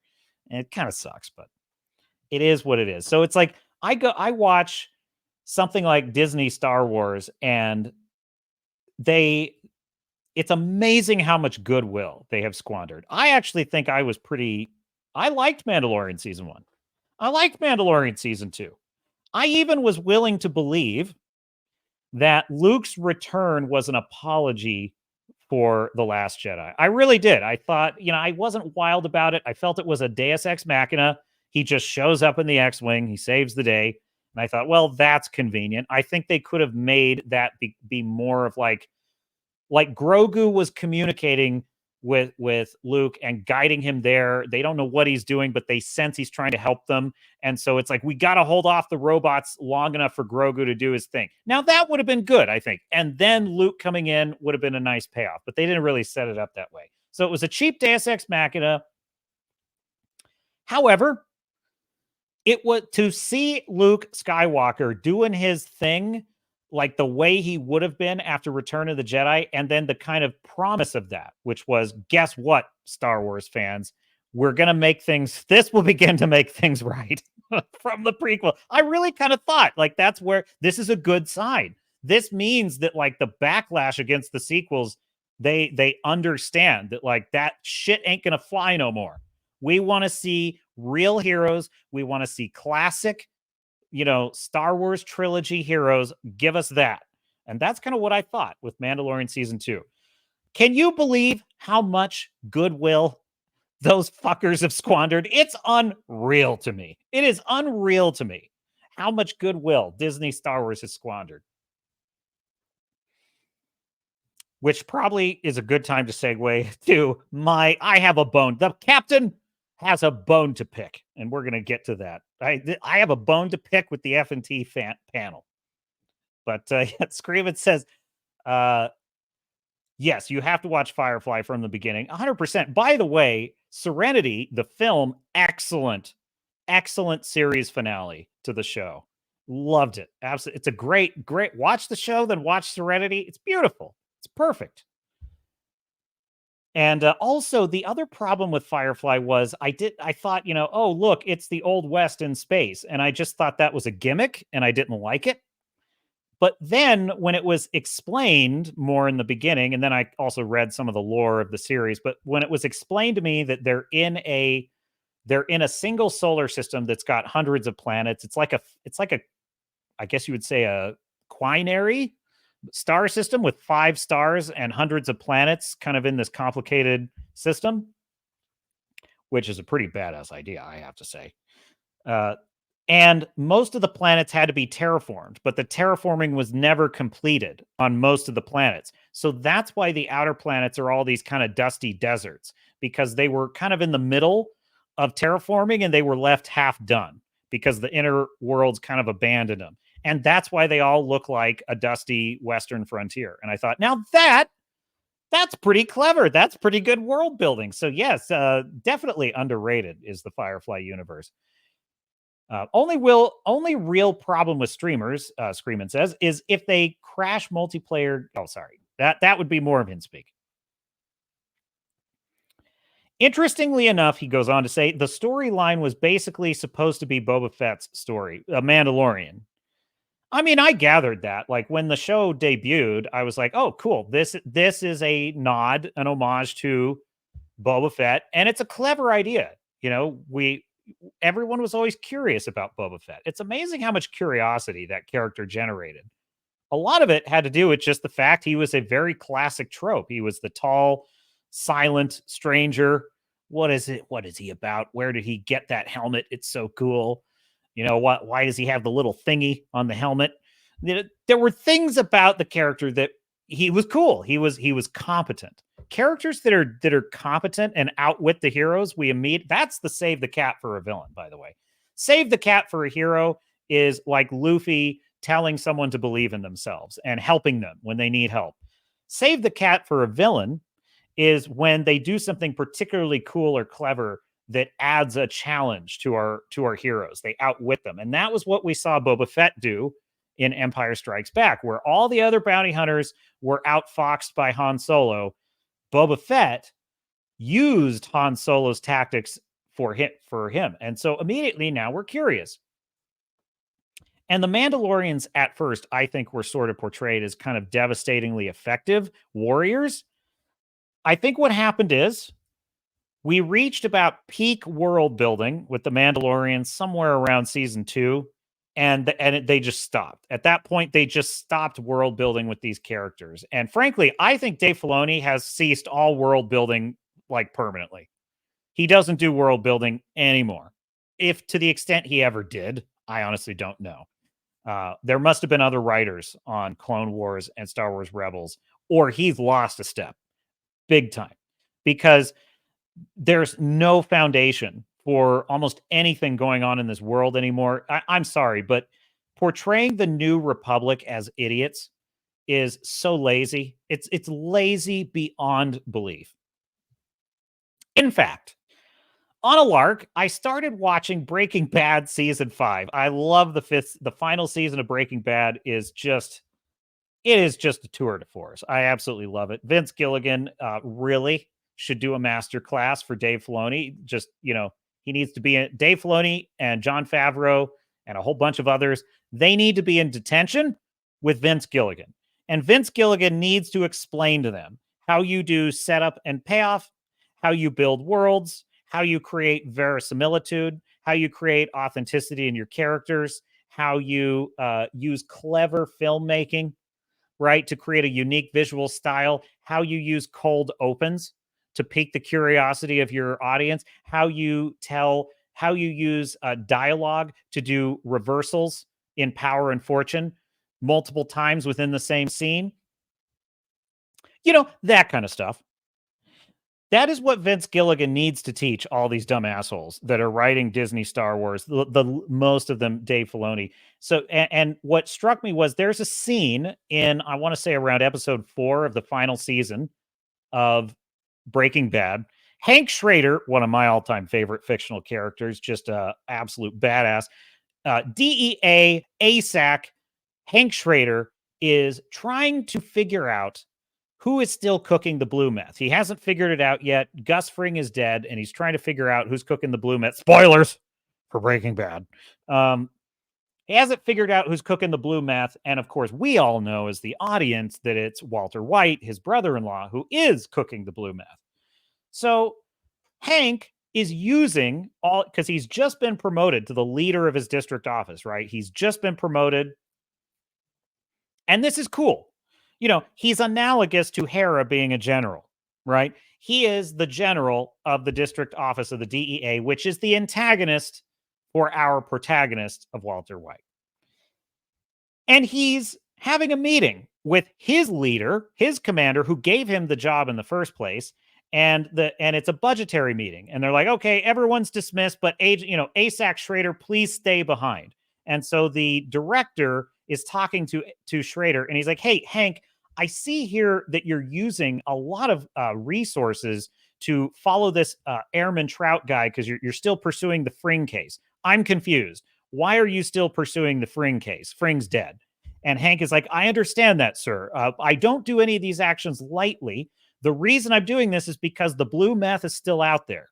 He's like, well, it could be any number of things. Like maybe it's just an existing inventory. And he's like, I know, sir.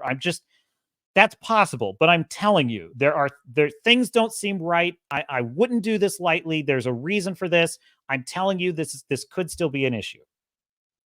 And the guy's like, and the director basically comes back with something along the lines. I wish I had like a clip of the scene because it would be awesome to just break down the beats. But he basically says something along the lines of like, yeah, you may be right. There may still be some of the blue stuff. There might still be something going on. But the fact of the matter is, you are spending a lot of resources, a lot of our budget on what is essentially a closed case, and it looks bad. You just got this job, and it looks like a guy who used to be an agent in the field is using resources, an unreasonable amount of resources to pursue a personal vendetta. And that doesn't look good, and you need to stop it. And Hank continues to kind of plead his case and say, sir, please, if you just give me a little bit more. He says, look, Hank, I'll bottom line this for you. All budget on the Fring case is now zero. Capiche? And Hank's like, yes, sir. Absolutely, sir. Now, why did that scene strike me? Because I compared it to the scene where Hera is talking to the senators. She's talking about, hey, I need a small squadron to go investigate these Jedi, not Jedi, that might be building the magical bullshit device that will get us to the other galaxy and bring back Thrawn, who might... And there's this whole, it's the same setup, basically. She's saying, I need help with this. And they say, I don't think so. I don't think we'll help you. In fact, I think this is just about you trying to find Ezra. And she's like, no, look, senators, Thrawn, who's a really, really dangerous man. Honestly, she doesn't even make that good of a case. She just says, Thrawn may come back. He's heir to the Empire. Heir to the Empire. And they're like, no, we don't want to give you funding for that. We don't want to do that. We're not going to do it. And we just think you want to find Ezra, and that's not cool. And then Hillary Mothma, basically says, I would like to help you, but I'm not going to help you. We can't help you. And I just think this is lazy, dumb writing in the extreme. Basically, the New Republic, this is the problem with the scene. The New Republic has no reason not to help her. It undermines the entire concept of her being a general. Why is she a general? If the senators think she's an idiot, and they basically think she's asking for things. Why are you asking for things, General? Well, because there's bad things going on in the galaxy I need to investigate. No. We don't want to give you those things. It's basically the plot just needs her to have an obstacle, but there's no actual weight behind it. And I just think, you compare that to Breaking Bad, where Hank Schrader, we as the audience know that there's a good reason for Hank to be investigating Herman Trout. We also know that Hank is operating on thin evidence and he's extending a lot of resources to this, and he knows that. But we hear Hank make an actual logical case to the director explaining why this is a good use of resources.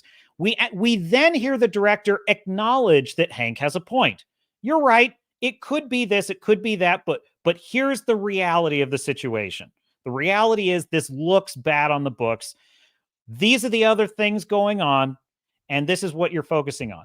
How hard would it have been for Ahsoka to have the same conversation with Hera? You know, something where the senators are like, we agree that if Thrawn came back, it would be a devastating threat. He was, and then insert line of dialogue explaining, please, why is he a threat? I don't know why he's a threat. Have one line of dialogue that says something like, we saw that he was able to raise an empire, a force of 100,000 to assault a planet in a matter of days. His popularity is so insane. So obviously we understand what a danger he is. However, there's no proof in your evidence that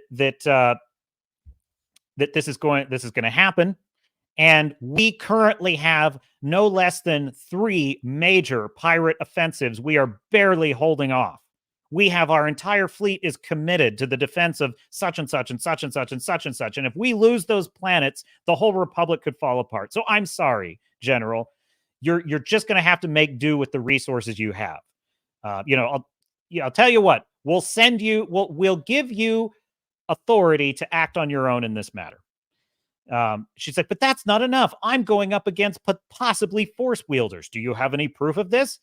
Well, no, they don't claim to be force wielder, blah, blah, blah, blah. Look, I'm not saying it's perfect. I'm just saying at least they could make a case, which at the same time would help build the world, because then we would understand, why is Thrawn a threat? Why is the New Republic so unable to help? Why are they so paralyzed by indecision? Instead of having it be that they're paralyzed by indecision, have it be that they do want to help her. They just can't. And this is what struck me when I saw that scene of Hank Schrader arguing with the director. I'm like, the director gave good reason. Even though we as the audience know how that Hank is right, we are still able to see that from the director's perspective, those are good reasons to cut off funding. And you know what it does? It makes it more delicious. It makes it more enjoyable, because we now think, yes, that helped Walt, right? Because look, I mean, we're rooting for Walter White because he's we're rooting for the bad guy in Breaking Bad, right? And so that kind of is a little bit of like, oh, cool, that's going to help Walt. That Hank can no longer follow him. Now, of course, Vince Gilligan being the brilliant showrunner that he is, and the whole writing team on that show being as great as they are, it turns out that is the very thing that later leads to something else happening. Anyway, that's neither here nor there. So there you go. It can be done. Boom, man. Let me see. What do we got here in the Rumble chat? Rumble just going. We're just going. Did I miss it? Oh, Hypno Bros is in the chat. Welcome aboard, Hypno Bros. I thought the show was good. Ahsoka or One Piece or Breaking Bad? Because you'd be right on 2 out of 3. I'm just kidding. All opinions are welcome here on the Captain's Cast, any and all. So Fuban Blue says, of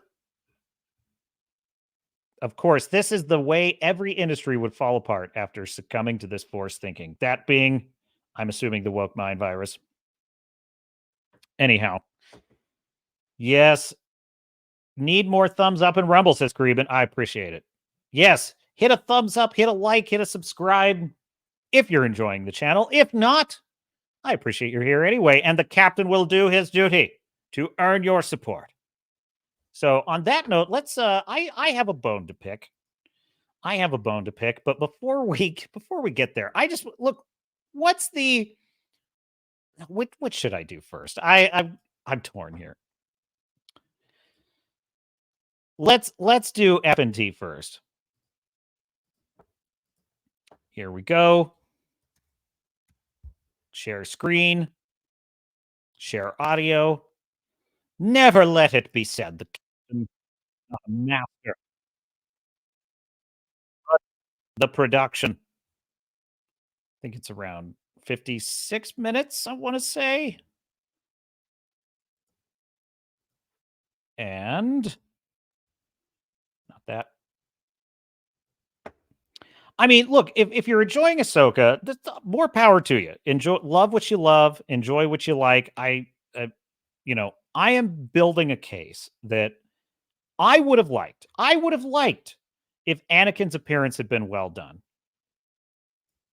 Sadly, it just wasn't. So I want to say it's around 56. So this is just one of those conversations I was kind of yelling at the screen. Now, I don't understand why people like that thing so much, other than the fact that it just has a bunch of meme berries in it. Because people like the idea of Star Wars. I did this analogy in the stream the other day, but I'll do it again. I would, sell comic books, and there'd be guys who shopped at my store for years. They buy a big stack of comic books, then they tell me that they don't read them. They just take them home, put them in the box, and I'm like, okay, it's time for us to have the talk. So we sat down, and it's like, do you still like comic books? And they're like, yeah. I'm like, no, you don't. You don't. And like, I like your money. That's great. But and I had to do this with like 5 or 6 customers. But like, I don't want you to get in trouble with the wife. I don't want you to like not pay your bills because you're buying $400 worth of comic books you're not reading. They might as well just set that money on fire at that point. That's really bad business, Gary. I know, terrible business. Hat tip nerdrotic. This would be Friday Night Tides live every Friday. And Fu Man Blue pointing out that, yes, Hypno Bros was talking about One Piece. And I agree. That show, better than good. One Piece was great. But Gary makes a great point here, which is like, and I don't necessarily blame Star Wars fans for this either. It's like I think his point is basically that, because I might have missed kind of the first part of it, but these are, modern Disney Star Wars fans kind of just like the idea of it, is his argument. I can't totally blame them for that. The idea of it used to be pretty cool. Unfortunately, it's a huge missed opportunity. But you got out of the comic book industry. It works for the morality. So Dude, you're like the bartender that cuts people off. But the moral of the story is you like the idea of comics, but you really didn't like them anymore. That's where the entire Star Wars fandom is. They are grasping at a wisp of a fucking dream that is deader than dead. So I think that obviously with Hayden coming back, I think there was a lot of cool shit in that episode to see, right? And this was not a Luke Skywalker shows up at the end of. No, there wasn't. This is where I get frustrated. Look, okay, if by cool shit, what you mean is getting to see a de-aged Hayden Christensen as Anakin, and then of course a couple flashes of him as Darth Vader. Well, yeah, okay, on a basic visual level, yes, that's cool, and I enjoyed that for about 3 milliseconds before then he opened his mouth and said a bunch of nonsense, a bunch of nothing. And I just think, why not insist upon actual good storytelling for this scene? Why? It does no favors for the character of Anakin Skywalker to just show him, but not have. Essentially, what should have been going on in this is Ahsoka. There should have been a setup in the story that Ahsoka was grappling with something. And this really should have been laid out from episode 1. She was grappling with regret. She was grappling with fear of the future. She was doubting her ability to stop the threat. There also should have been a threat established. Something along those lines. And Anakin's appearance is there to help her get to the other side of it. Unfortunately, because they set up none of that, it's just chat GPT dialogue. Mando and like does something. This was like an actual substantial part in it. And it was Hayden Christensen. I would argue that it wasn't. I would argue against it. There was a substantial part. I saw some of the clips, and I think it was really good. What I will say, there were some cool shots. Yeah, I'm not saying it. He's seen the clip. Jeremy, you did not watch it. How can you say that? You did not endure it. Jeremy's like, I don't like Star Wars anymore. I don't care about. Okay, fine. But if you're going to tell me that Anakin's appearance was good, you need to have seen it. Let me fucking finish my goddamn point. The angriest man on the internet. Obviously, there's some really cool shit to see, but overall, does it have any purpose? Does it serve anything? Ryan Cannell. Help this show? No, it doesn't. And it's a good point. After and that fair. ends, the next 20 minutes of the show, you're like, what the fuck is this?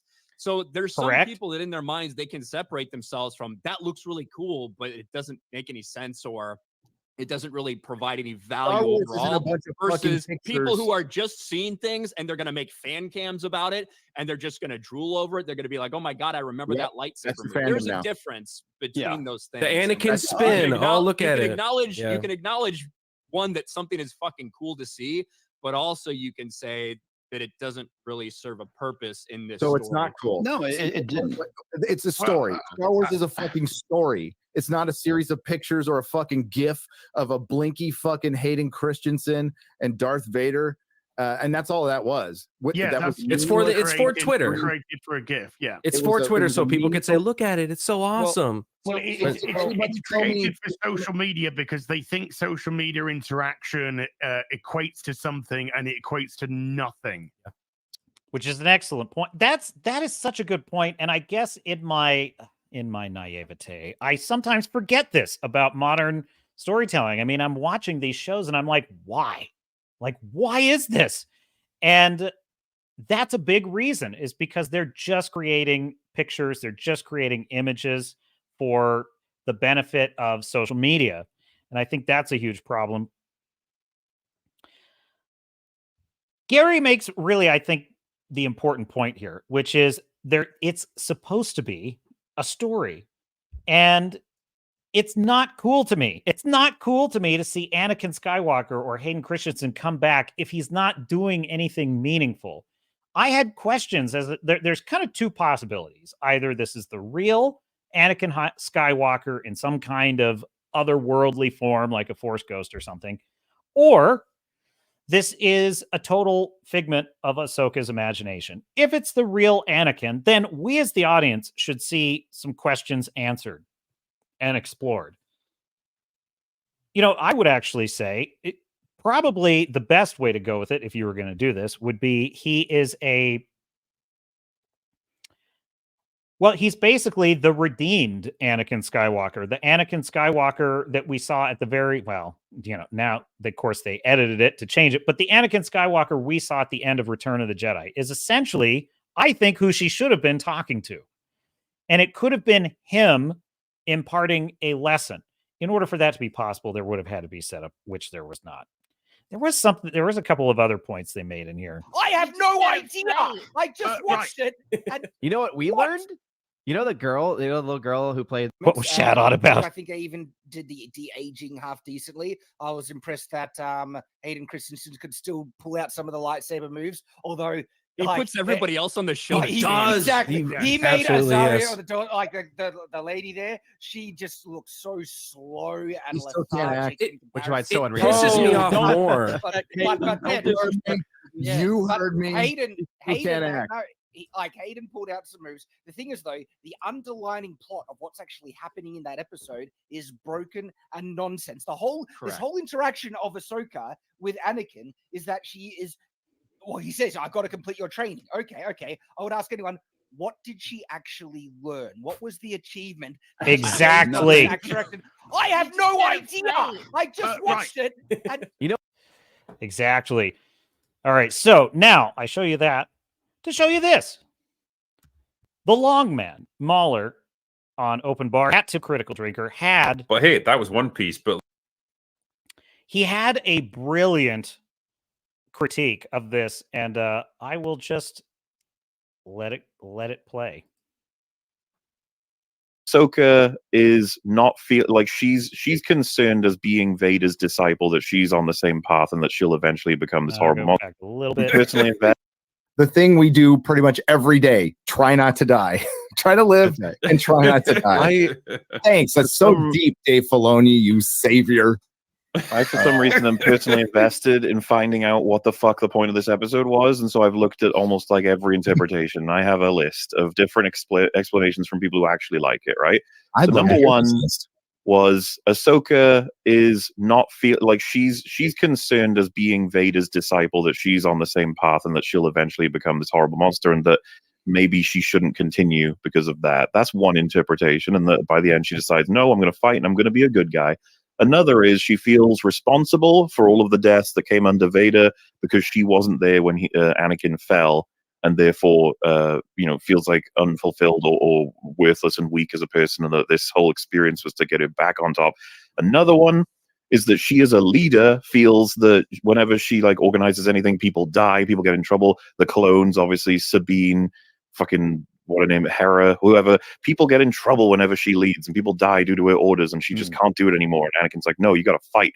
And then another interpretation is that she's feeling suicidal because of the fact that whenever she's done fighting throughout her whole life, it just leads to death, destruction, as Balin put it. If you remember, he was like, your path is one of death and destruction or whatever. And so she's like, why not put a stop to it? Why not put a stop to the line that started with, Anakin to Obi-Wan to Qui-Gon? It ends with her. Why teach Sabine to start killing people and extend this horrible but a killing? When I looked through all these, I was like, where the fuck are your references for all of this? Yeah. The whole episode is it has 4 lines from Anakin that amount to, you gonna die now? You gonna die? You gonna die now? You're gonna die, bro. Yeah, all of these suggestions that you come up with there, all these explanations would make for perfectly good character arcs for her throughout the season. But it would all hinge on her not being a fucking plank of wood with no emotions. Bam! It's direct hit. Absolutely. Oh crap! Dang it! I keep doing this. I keep forgetting that I don't have it on the big screen. There we go. Anyhow, that's all right. You'd rather look at this beautiful mug, wouldn't you? Everyone always tells me I have a face for radio.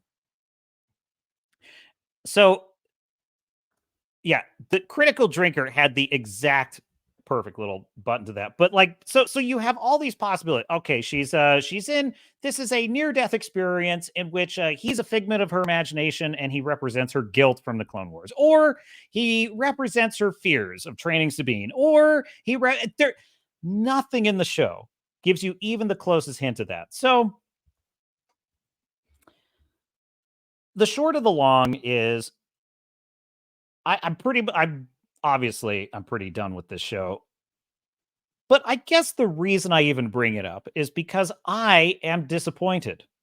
I am disappointed because I'm fond of the prequel trilogy. I'm fond of the original trilogy. And even though I know exactly what Disney Star Wars is going to be, I just know what it's going to be. There's still some part of me that can't help but weep just a little bit for that one last stab, that one last punch in the gut. So there you have it. There's Ahsoka. I got a fun little video for you. But in the meantime, do like and subscribe. This is the Captain's Cast on Swords and Starships with your host, Captain Garrett. And don't forget, there is a link to the Discord. There is a link to the Discord in the description. So check that out as well. On Rumble and YouTube, there is a link to the Discord, of course. And we are live on YouTube, Rumble, and X, formerly known as Twitter. So my last fun little video for you. But, I must just be a curmudgeon because some people like Ahsoka. Do you want to see some of them?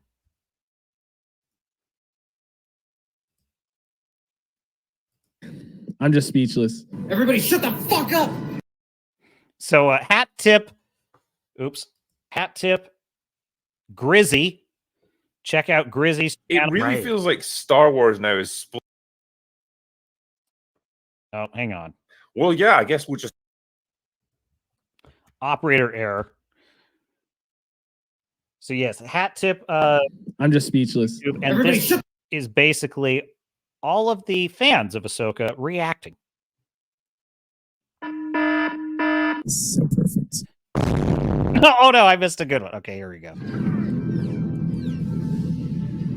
God, she's so young.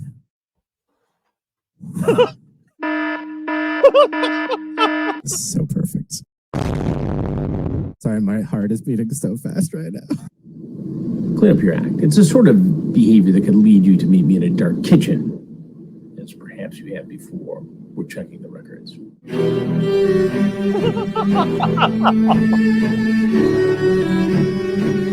This is definitely got to be the best one. Can they melt it back together? Is that a thing? Is that possible? What an idiot.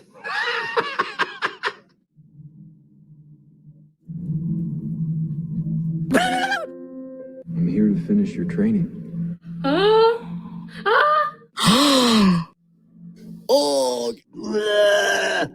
One is never too old to learn, Snips.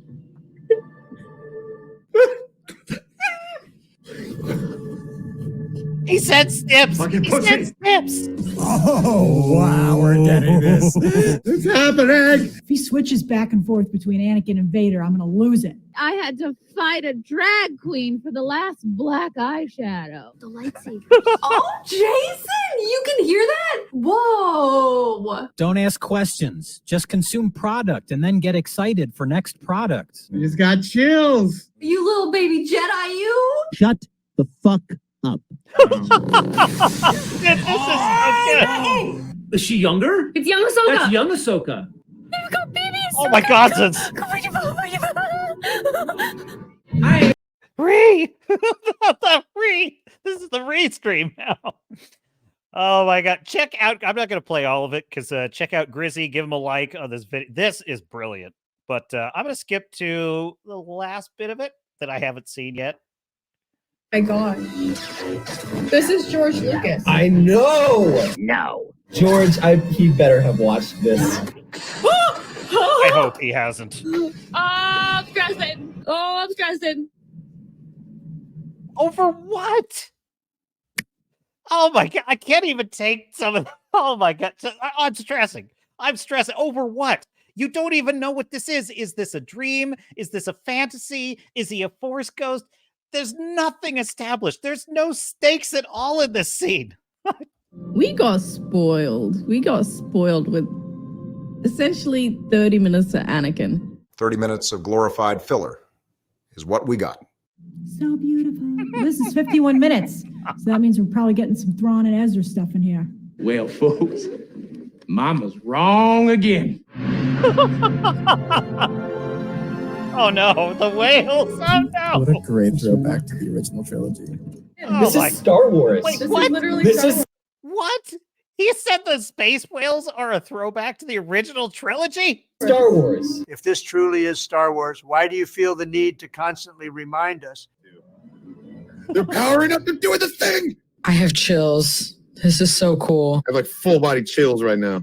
I see this in action, baby. Let's go. Shut the fuck up, you fat fucking cow.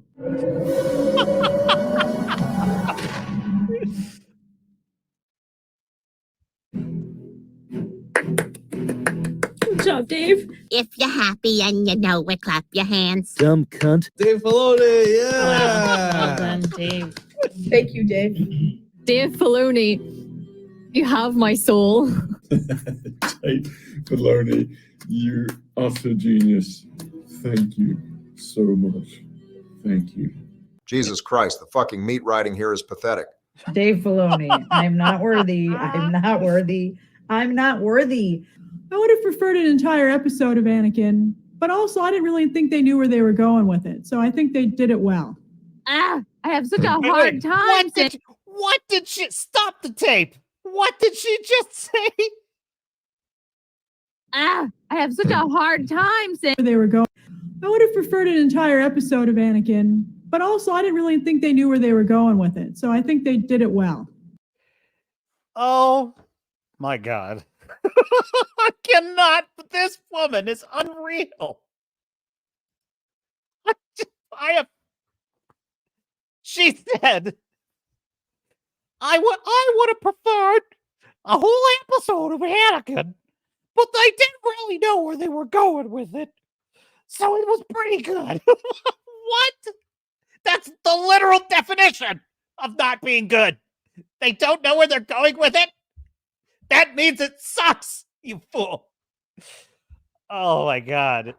The absolute state of Dave Filoni. If you are happy with the compliments that these people are showering upon you, all I will say, sir, is that you absolutely merit the quality of your work merits the quality of those complimenting you. That is all I will say. Shall we close it out? I have such a hard time saying anything bad about the corporate or anything establishment. Ugh. Thanks for watching. Make sure to check out some of the other content live on the channel. Dude, I gotta go through all of his videos now. That is so hilarious. Okay, just one more. One more for the road, okay? Oh my gosh. Oh my god. Are we gonna get Rex? Oh no. You know who that is? It's Rex. Here we go. It's Rex. Oh, no, there he is. There's You know, a lot of people ask me what it is exactly that I do on this channel. And I think I've finally found a solid answer. I work with retards. Dude, I remember that scene in that movie too. That's something about Mary. That's so funny. Dude, there's something about Mary that is one of the funniest comedies ever made. I'm telling you right. I just love that movie. But well, there you have it. Far be it for me to criticize anyone that's enjoying the show. Well, look, if I had been the writer of that, I'd like, no, I'm never going to turn away praise, but I'm going to tell you, I mean, I guess I can't really ask Filoni to be like, well, I wish I'd gotten compliments for actually good writing, but does make you happy, Dave? Is that good enough for you? Is that good enough for you? Literally, I don't think they know where they're going with it, but they did pretty well. Oh my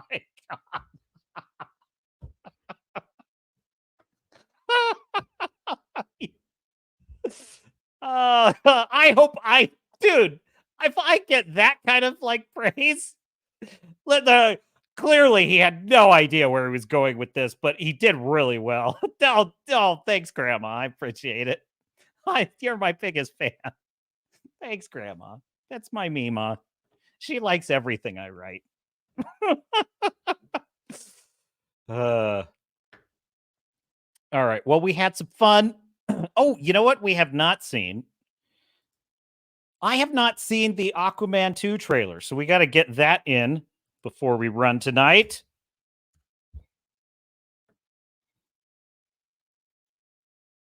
So, yes, here we go. And Edson, share screen.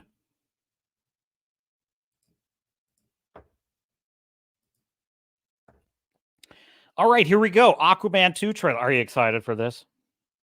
Let's see what we see. I have not seen it. I have no idea what to think. This is the captain at his most impartial. 4 years ago, I was basically unemployed. A wanderer with no home. But now, I'm a husband and a father. And I wouldn't have it any other way. I don't know how you did it, Pops. My job was a little less stressful than yours. I do like Jason Momoa's portrayal of this character. I think it's the strongest thing that Aquaman has going for it. He's a pretty good leading man, and it's kind of funny, this sort of surfer dude attitude that he has with the character. It works. It really works. He pulls it off. I think in the wrong hands, it would not.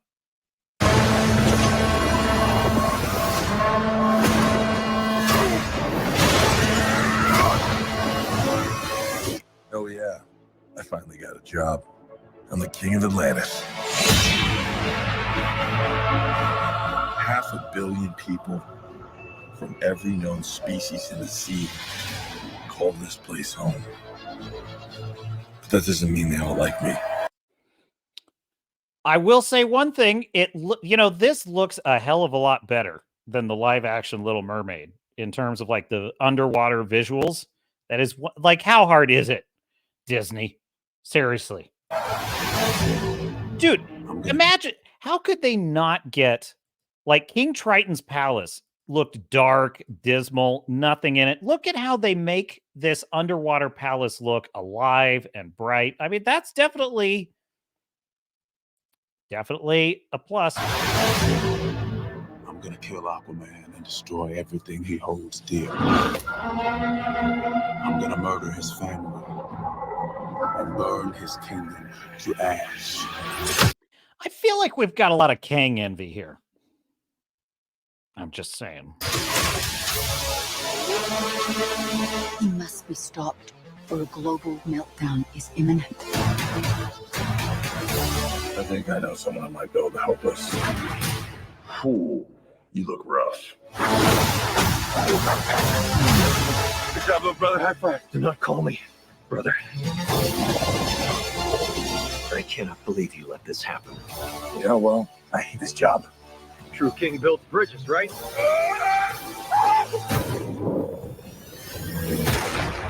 True king builds bridges. We need to find Manta. He's different now. He's stronger than before. I mean, there's a lot of cool visuals here. I like the villain. He looks pretty badass. I'm kind of... Maybe it is superhero fatigue, honestly, because it's not like I really see anything to critique here. Okay, villain wants to do bad things, wants to burn everything down for some reason. Likeable hero doing his thing. I guess I'm just not that into it. It's the Black Trident. During King Atlan's time, there were 7 kingdoms. The Trident was big, bloated CGI battle. Maybe it's just in the opening, just a backstory. curse upon them all. The Trident's dark magic is spreading. He means to end the bloodline.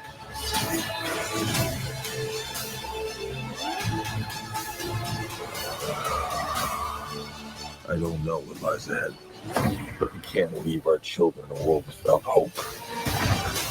You're not as bad at this as you think. If you lead, the 7 kingdoms will follow.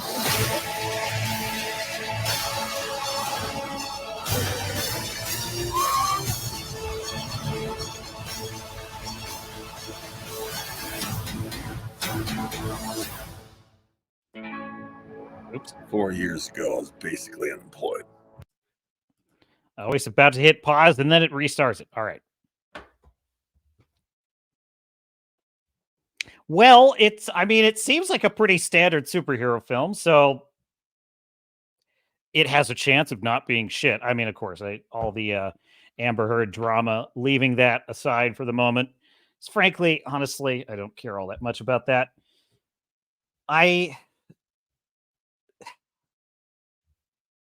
What are my thoughts? I will say the third part, I kind of liked some of the first part of the trailer when it's like kind of the badass villain. He seemed kind of cool. There's really no sense, though, of like, what is his plot? You know what I think this is? It's another villain that wants revenge for something. That's the sense I'm getting. He wants revenge for something the guy's father did, something an ancestor did, something he did. Who cares? Why do I say who cares? Because this is every single one of these now. Every single one of them is a villain who wants revenge. And, I went through on the last stream that breakdown of a lot of the Star Trek plots by genre. And the author of the article points out that the comparison between Wrath of Khan and the Chris Pine Into Darkness film. And he says, Wrath of Khan is brilliant. It's a brilliant superhero story because Kirk has been established as a veteran legacy captain who is legendary, and he routinely cheats death, and he doesn't believe in a no-win scenario, and his nemesis is a villain who was shown in the original series episode. They have a history, so all that is there. Then you have Into Darkness, in which it's effectively the same thing. It's a superhero story with Kirk versus Khan, only this time, this Kirk has only got one mission under his belt. He has no history with this Khan, doesn't even know who the hell he is. That Khan doesn't even really care who Kirk is. He's just kind of a fly in the ointment. And so it doesn't really work at all. It's like a far inferior film, even though it's essentially the same premise, right? So I think what's happening is here we have Aquaman, and we don't really have the sense of any past history with this character. I think that's so it's a cliche. It's a cliche. Not wild about that. I will say the actor playing the villain seems frankly more interesting than some of the previous villains that we've seen. So that's in the plus column. I do like Jason Momoa as this character. He works well. Visually, most of it looks pretty good underwater. I think where I start to roll my eyes is when I just see these giant, unending CGI battles and lasers and all the crap. It's like, who cares? I mean, what am I even supposed to grab onto? I was reading there, or not reading, actually. I was watching a YouTube video, a guy who analyzes on his YouTube channel. He analyzes sci-fi tropes about, essentially space battles, science fiction space battles, and what makes them work. And he kind of points out that, like, really the best space battles are like 1, 2, maybe 3 ships. And you clearly understand the stakes and what's going on and the tactics. And like space battles in which there's thousands of ships and they're all coming at each other. And he gives examples for this are just terrible because it just becomes a visual gobbledygook, basically. And I think this is the problem with a scene like that. Now, it could be in the context of the film, it's better than I think it's going to be. But I think the number one problem here is, how am I supposed to care about Atlantis? I mean, that's kind of the problem. The only character I would really be invested in is Aquaman at this point. Ostensibly, I've seen the first film and liked it, if I'm the right audience member for this, and so I'm invested in him. But how am I invested in Atlantis? There's no real sense of how Atlantis's fate is intertwined with the world's fate. Yes, there's some vague suggestion that protecting the ocean protects all of us, but that's not really clear. I think what this might be missing is a human character to kind of be the stranger in a strange land. I think that's actually kind of what it's missing. I think stories like this tend to work better when it's like the alien with the human, so that we can kind of see the story through the human's eyes. So there's no clear sense of what the villain wants, what he's going to do, why he's doing this, other than the vague suggestion that this is another revenge plot. I'm going to burn down everything you ever loved. Okay, we haven't seen that 1,000 times. I mean, this is part of what's contributing to superhero fatigue. It's not just that they're keep telling superhero stories, it's that they keep telling the same story over and over and over again. And it's like, you got to tell us the same story, but a different way. So that's my sense, is that it's going to be floundering for real tension in the story because the stakes in Atlantis are going to be very disconnected from the stakes in the real world. So we better be really invested. And finally, I think it looks very muddled because we have like a lot of different things going on in that trailer. It's like we've got the bad guy who's the most compelling part of it. He seems pretty interesting, but then we've got this thing with the bug eyes. What is that? I'm not really a follower of the Aquaman comics, so I don't really know any of the lore. So it's like, what is that guy? And then we've got all these other weird creatures showing up, and there's some vague sense that Atlantis is going to be destroyed. Meh. It's not the worst thing I've ever seen. Dude, DC's dead. It is absolute. This universe is dead for me. I'd say the minute that they said Henry Cavill is no longer Superman, I'm out. I was out. I was like, I cannot do this for one more minute. Really disappointing. So there you have it. Screaming on the Rumble side says, Atlantis, LOL, we are like Plato with limited knowledge. Boo Man Blue says, yeah, if he didn't know his uncle or whoever told him about Atlantis. Screaming says, Henry Cavill was the best Superman, and you are correct. He really was. Well, I guess you might get pushback on Christopher Reeves. I liked Henry Cavill. He was pretty awesome. I really loved how they did his costume. Also, I thought it was just great how they made it look kind of alien. It almost looked like a kind of suit of armor. I just thought that was so cool. You know what? I will say this. I did not like how instead of the Fortress of Solitude, they did a kind of alien spaceship. I think that was making his Fortress of Solitude was much more banal by comparison. So I think that was a mistake. But he was great as that character, and I would have loved to see him. James Gunn, he has just so bungled this, and it might not be all his faults. In some ways, his hands might be tied. In other ways, they might not. I just think you cannot go on social media and start literally talking to the fans about all your ideas and then send mixed messages when people say, is this canon? Is this not canon? Should I care about this? Should I not care about this? And basically every answer he gives amounts to something like, no, it's not canon, but it could be. And it's like, but that's not an answer. And he's like, well, you shouldn't care about it too much, but also keep a sharp eye on this. That's basically what every answer James Gunn has given has boiled down to. And it's absolutely killed this thing. Killed it stone dead.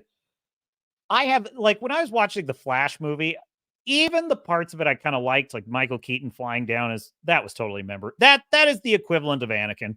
That is absolutely the equivalent of Anakin showing up in Ahsoka. I fully admit it. And I enjoyed seeing Michael Keaton, and I was aware that this is also like Anakin showing up in retrospect, of course. And I'm just thinking, even if this was a good story, this Flash movie, without, babies in the microwave and all kinds of other garbage that they stuffed into this movie, and two Ezra Millers, which it was as bad as it sounds. It really was. Even if this were a good story, who cares? There's no stakes anymore. There's no sense of like what this world is or where it's going. Interestingly enough, the MCU has the same problem in a slightly different way. It's like they say that phase 4 and 5 are the next phases of the MCU, but nothing is happening. Nothing is clear. Everything's contradictory. The blip has just absolutely blown a hole straight through the entire lore. I'm actually one of the MCU fans, or former fans, I should say, that believed the blip could actually work well in the storytelling. There were like hints and glimmers of that. Like there were times when they would kind of show some of the blip stuff and it would start to, and I was like, oh, this could be interesting. I thought Falcon and the Winter Soldier started out with a kind of interesting idea, which is how is the world putting itself back together after this? Unfortunately, I think you have to be the kind of writer that actually cares about exploring those ideas to pull them off. And I just don't think we have that. So yeah, man, I don't know. I like Avatar. Avatar is about the fictional world of Pandora, and I get invested in Pandora. I care what happens to Pandora. So if you can make me care about Pandora, it is possible to make me care about Atlantis, but I don't see anything in that trailer that makes me really... It all just seems like not this bad, but it reminded me a little bit of Quantumania. It honestly reminded me a lot of Ant-Man and the Wasp: Quantumania. In fact, I even kind of wonder if, like, when Quantumania was coming out, if like DC in their their unfailing idiocy, their ability to snatch defeat from the jaws of victory at every turn, I wonder if they didn't see that. Oh my God, that Quantumania. Oh, it just looks so good. We got to have a Quantumania. What do we have going? Oh, we've got Atlantis. We'll make Atlantis like Quantum. Did you notice this? They had all these weird aliens in Atlantis. Then they had they had a scene of like all the warriors in a big bloated CGI battle. It looked just like the ants fighting Kang in Quantumania. And then you've got basically another Kang type villain who he sounds, looks, acts almost exactly like Jonathan Majors as Kang. I gotta tell you, you even have the character of Aquaman, who acts a lot like Scott Lang's Ant-Man, who's, I have kind of an ordinary life. I got a family. I'm living at the lighthouse. Oh no, something's gone wrong down in the quantum realm. I mean, in Atlantis. Holy shit, I think I just realized this is just their knockoff of Quantumania, but Quantumania is a disaster. Oh no, this is going to be a trash fire, folks. I'm calling it. This is my theory. I think that they got nervous. They thought Quantumania was just going to be the best thing since sliced bread. And They probably reshot the thing. They probably reshot it so that it would match Quantum. Oh, we can't be left behind by Quantumania. And then Quantumania came out. It's a huge bomb, and they're like, oh, oh no. And they don't know what to do with this shit now. Did you notice even the trailer had the kind of alien world, woo, woo, kind of music to it? And it reminded me of the Quantumania trailer. So leave it to the DCU to be always behind the times. They are always behind the times. They never seem to like get it. Like they never do. Essentially what they're doing is they're copying the failed like MCU phase 4 model, which already is behind the times because we're in phase 5, by the way, didn't you know? And but also phase 4 and 5 are a giant failure. So it's gotta suck, man. It's gotta suck to have these movies in the can and you just know they're on the way. But it's a delayed, like it's a, you know, reality catches up to them slowly. So they're like, oh no, oh no. People don't even want superheroes anymore. We got to release this thing. Sad. Very sad. Very sad. Try to catch up on the chat here. Let's see. Screamin' talking about the Henry Cavill Superman on Rumble. I loved how they included the crazy script. Superman fighting giant crabs of the never made Cage Superman movie and the end of Justice League. That was funny. Oh, you're talking about the end of Flash, right? Where they had all the different alternate reality Supermen. I mean, it was cool. It looked cool. I do think, though, that was very confusing for the audience because there was a lot of inside baseball that most audience goers, like most people do not have any clue about the Nicolas. I wouldn't have. The only reason I know about the Nicolas Cage Superman thing was because of Critical Drinker. I watched his production hell, which it was a great episode of it, by the way. And so there's that's risky.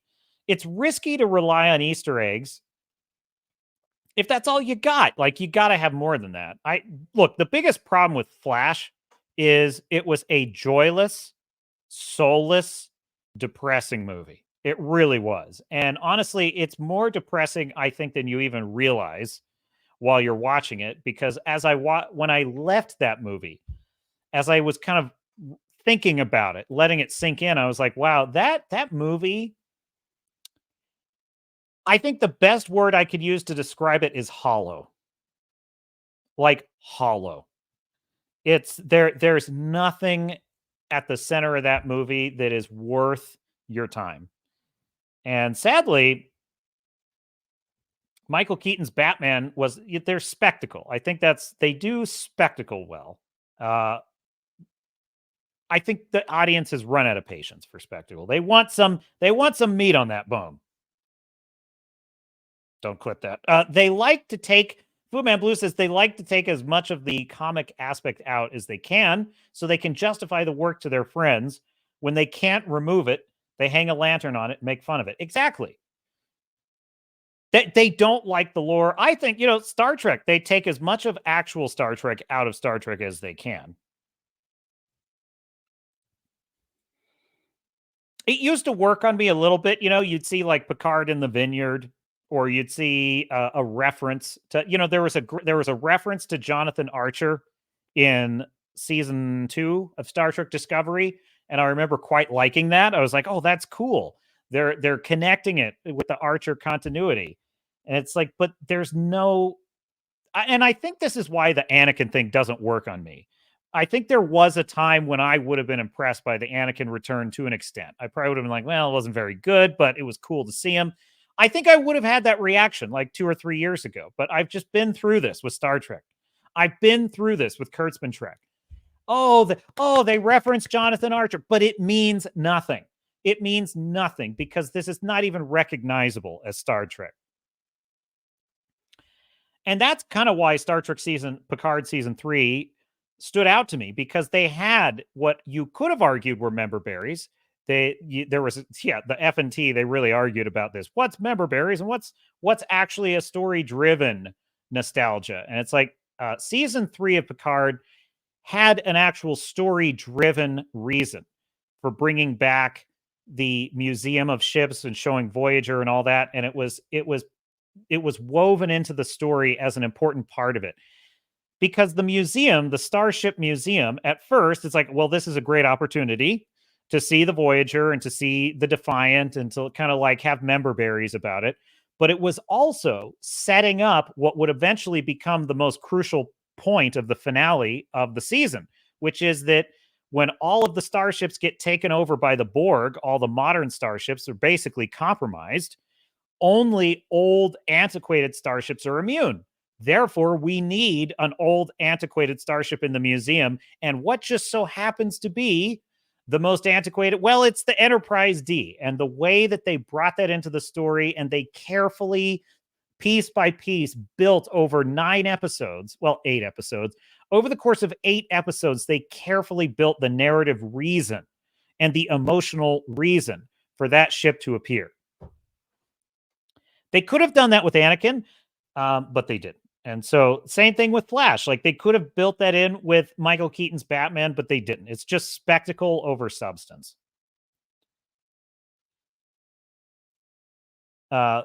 Screamin' says, lots of stuff is in limbo, both because the actor strike and the fall of the woke industry. They needed to have more Atlantis development in Aquaman, maybe more characters built up to raise the stakes. You know, they did this very well with Thor. They did, why is it escaping me? Asgard. They did Asgard very well with Thor. And even really, Thor 2 was mostly concerned with Asgard. I think, though, what Thor had going for him is Jane Foster. Jane Foster in the first couple of Thor films was a really good anchor for us as an audience because Jane Foster is able to view Thor through our lens. I think that's what the character of Aquaman is missing here. He needs a Jane Foster or the equivalent, and he doesn't have that. And I think that's why it's making it more difficult for us to have a stake in the Atlantis world. So Thor 2, pretty much all is within Thor's world.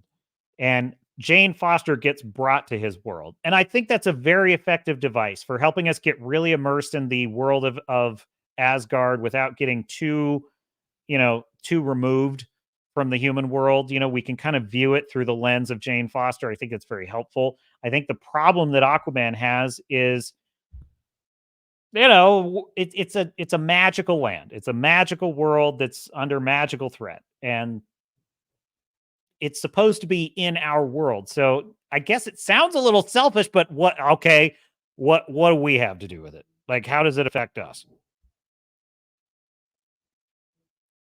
Might be kind of interesting if the bad guy were like looking for something in Atlantis that he could use against the whole world. Like, and that could be cool. But you know what's funny too is I feel like the first Aquaman just didn't really involve the human world very much either. I almost wonder if it should really be the opposite. Aquaman is the fish out of water, and he's coming to our world to help us. You know, Superman does not take place on Krypton. It takes place on Earth. Superman is Kal-El. He's from Krypton, but he comes here to help us. I almost think that, like, you need kind of the same thing with Aquaman. Just a theory. Just a theory. Screamin' says, like George Broussard and Duke Nukem, always seeing something new and wanting to add it as his already delayed game to never release. Sad. Very sad. Fu Man Blue says, I can't bring myself to watch Flash. I've seen all the Fellowship talk about it. That's enough. Yeah, that's kind of where I was at before I started this channel. It's why I didn't watch Thor Love and Thunder. It's why I didn't watch some of the other ones. Obi-Wan Kenobi, I was spared that one, thankfully. I was never going to watch Wakanda Forever. Never. Because I really liked the first Black Panther. I liked the first Chadwick Boseman film. And it really pissed me off that they turned the second movie into a funeral for him. And then they basically stole his character and gave it to a B-list supporting character that did not earn it. And that sucks. And I'm like, I have zero interest. I don't want to watch. I think it is disrespectful as hell to Chadwick Boseman and to the character to not recast the character. I think that was such a bad decision. And for me, it's kind of black and white. I really don't. I mean, I understand the arguments for and against, but I just flat out see a right and a wrong here. And the wrong thing to do was exactly what they did. And I just ain't having it. So Fellowship or no Fellowship, I was never going to watch Wakanda Forever. So unfortunately, another character assassinated. Look, dude, I'm a great fan of the Spartacus series. If you've never seen Spartacus on, I think it's Stars. Dude, I absolutely love that series. But the lead actor died after season 1. He had cancer. He passed away very suddenly. And they thought about ending the show. They thought about not continuing the show. The actor wanted them to continue. He said, I want you to finish this story, tell this story. And so they recast a new actor to play Spartacus. I thought he was pretty good. Yeah, everyone pretty much is unanimous that the first actor was better. And I think that's probably true. But I do think the new actor brought a kind of dimension to Spartacus, because Spartacus goes from basically being a gladiator to being the leader of a rebellion. And so the new actor essentially plays Spartacus, the leader. And I thought that was kind of an interesting visual change to see him kind of be almost a different man as the leader. I just thought that actually kind of worked in the favor of the story, I thought. That being said, it made sense to finish the story because it's a brilliant story. All 4 seasons of that show tell a really magnificent story, which is more historically accurate than you would think. It is more historically accurate than you would think. Obviously, it's a very 300 kind of Zack Snyder way of telling the story. It's very over the top, but you'd be surprised how many things they actually got right in the show. So, anywho, what else in the chat?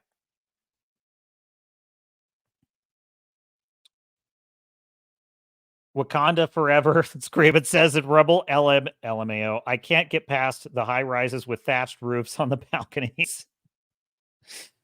Yeah, what could you do? Boom and Blue. Yeah, if a white guy had imagined that place like that, people would have lost their minds. You know what's so interesting about it?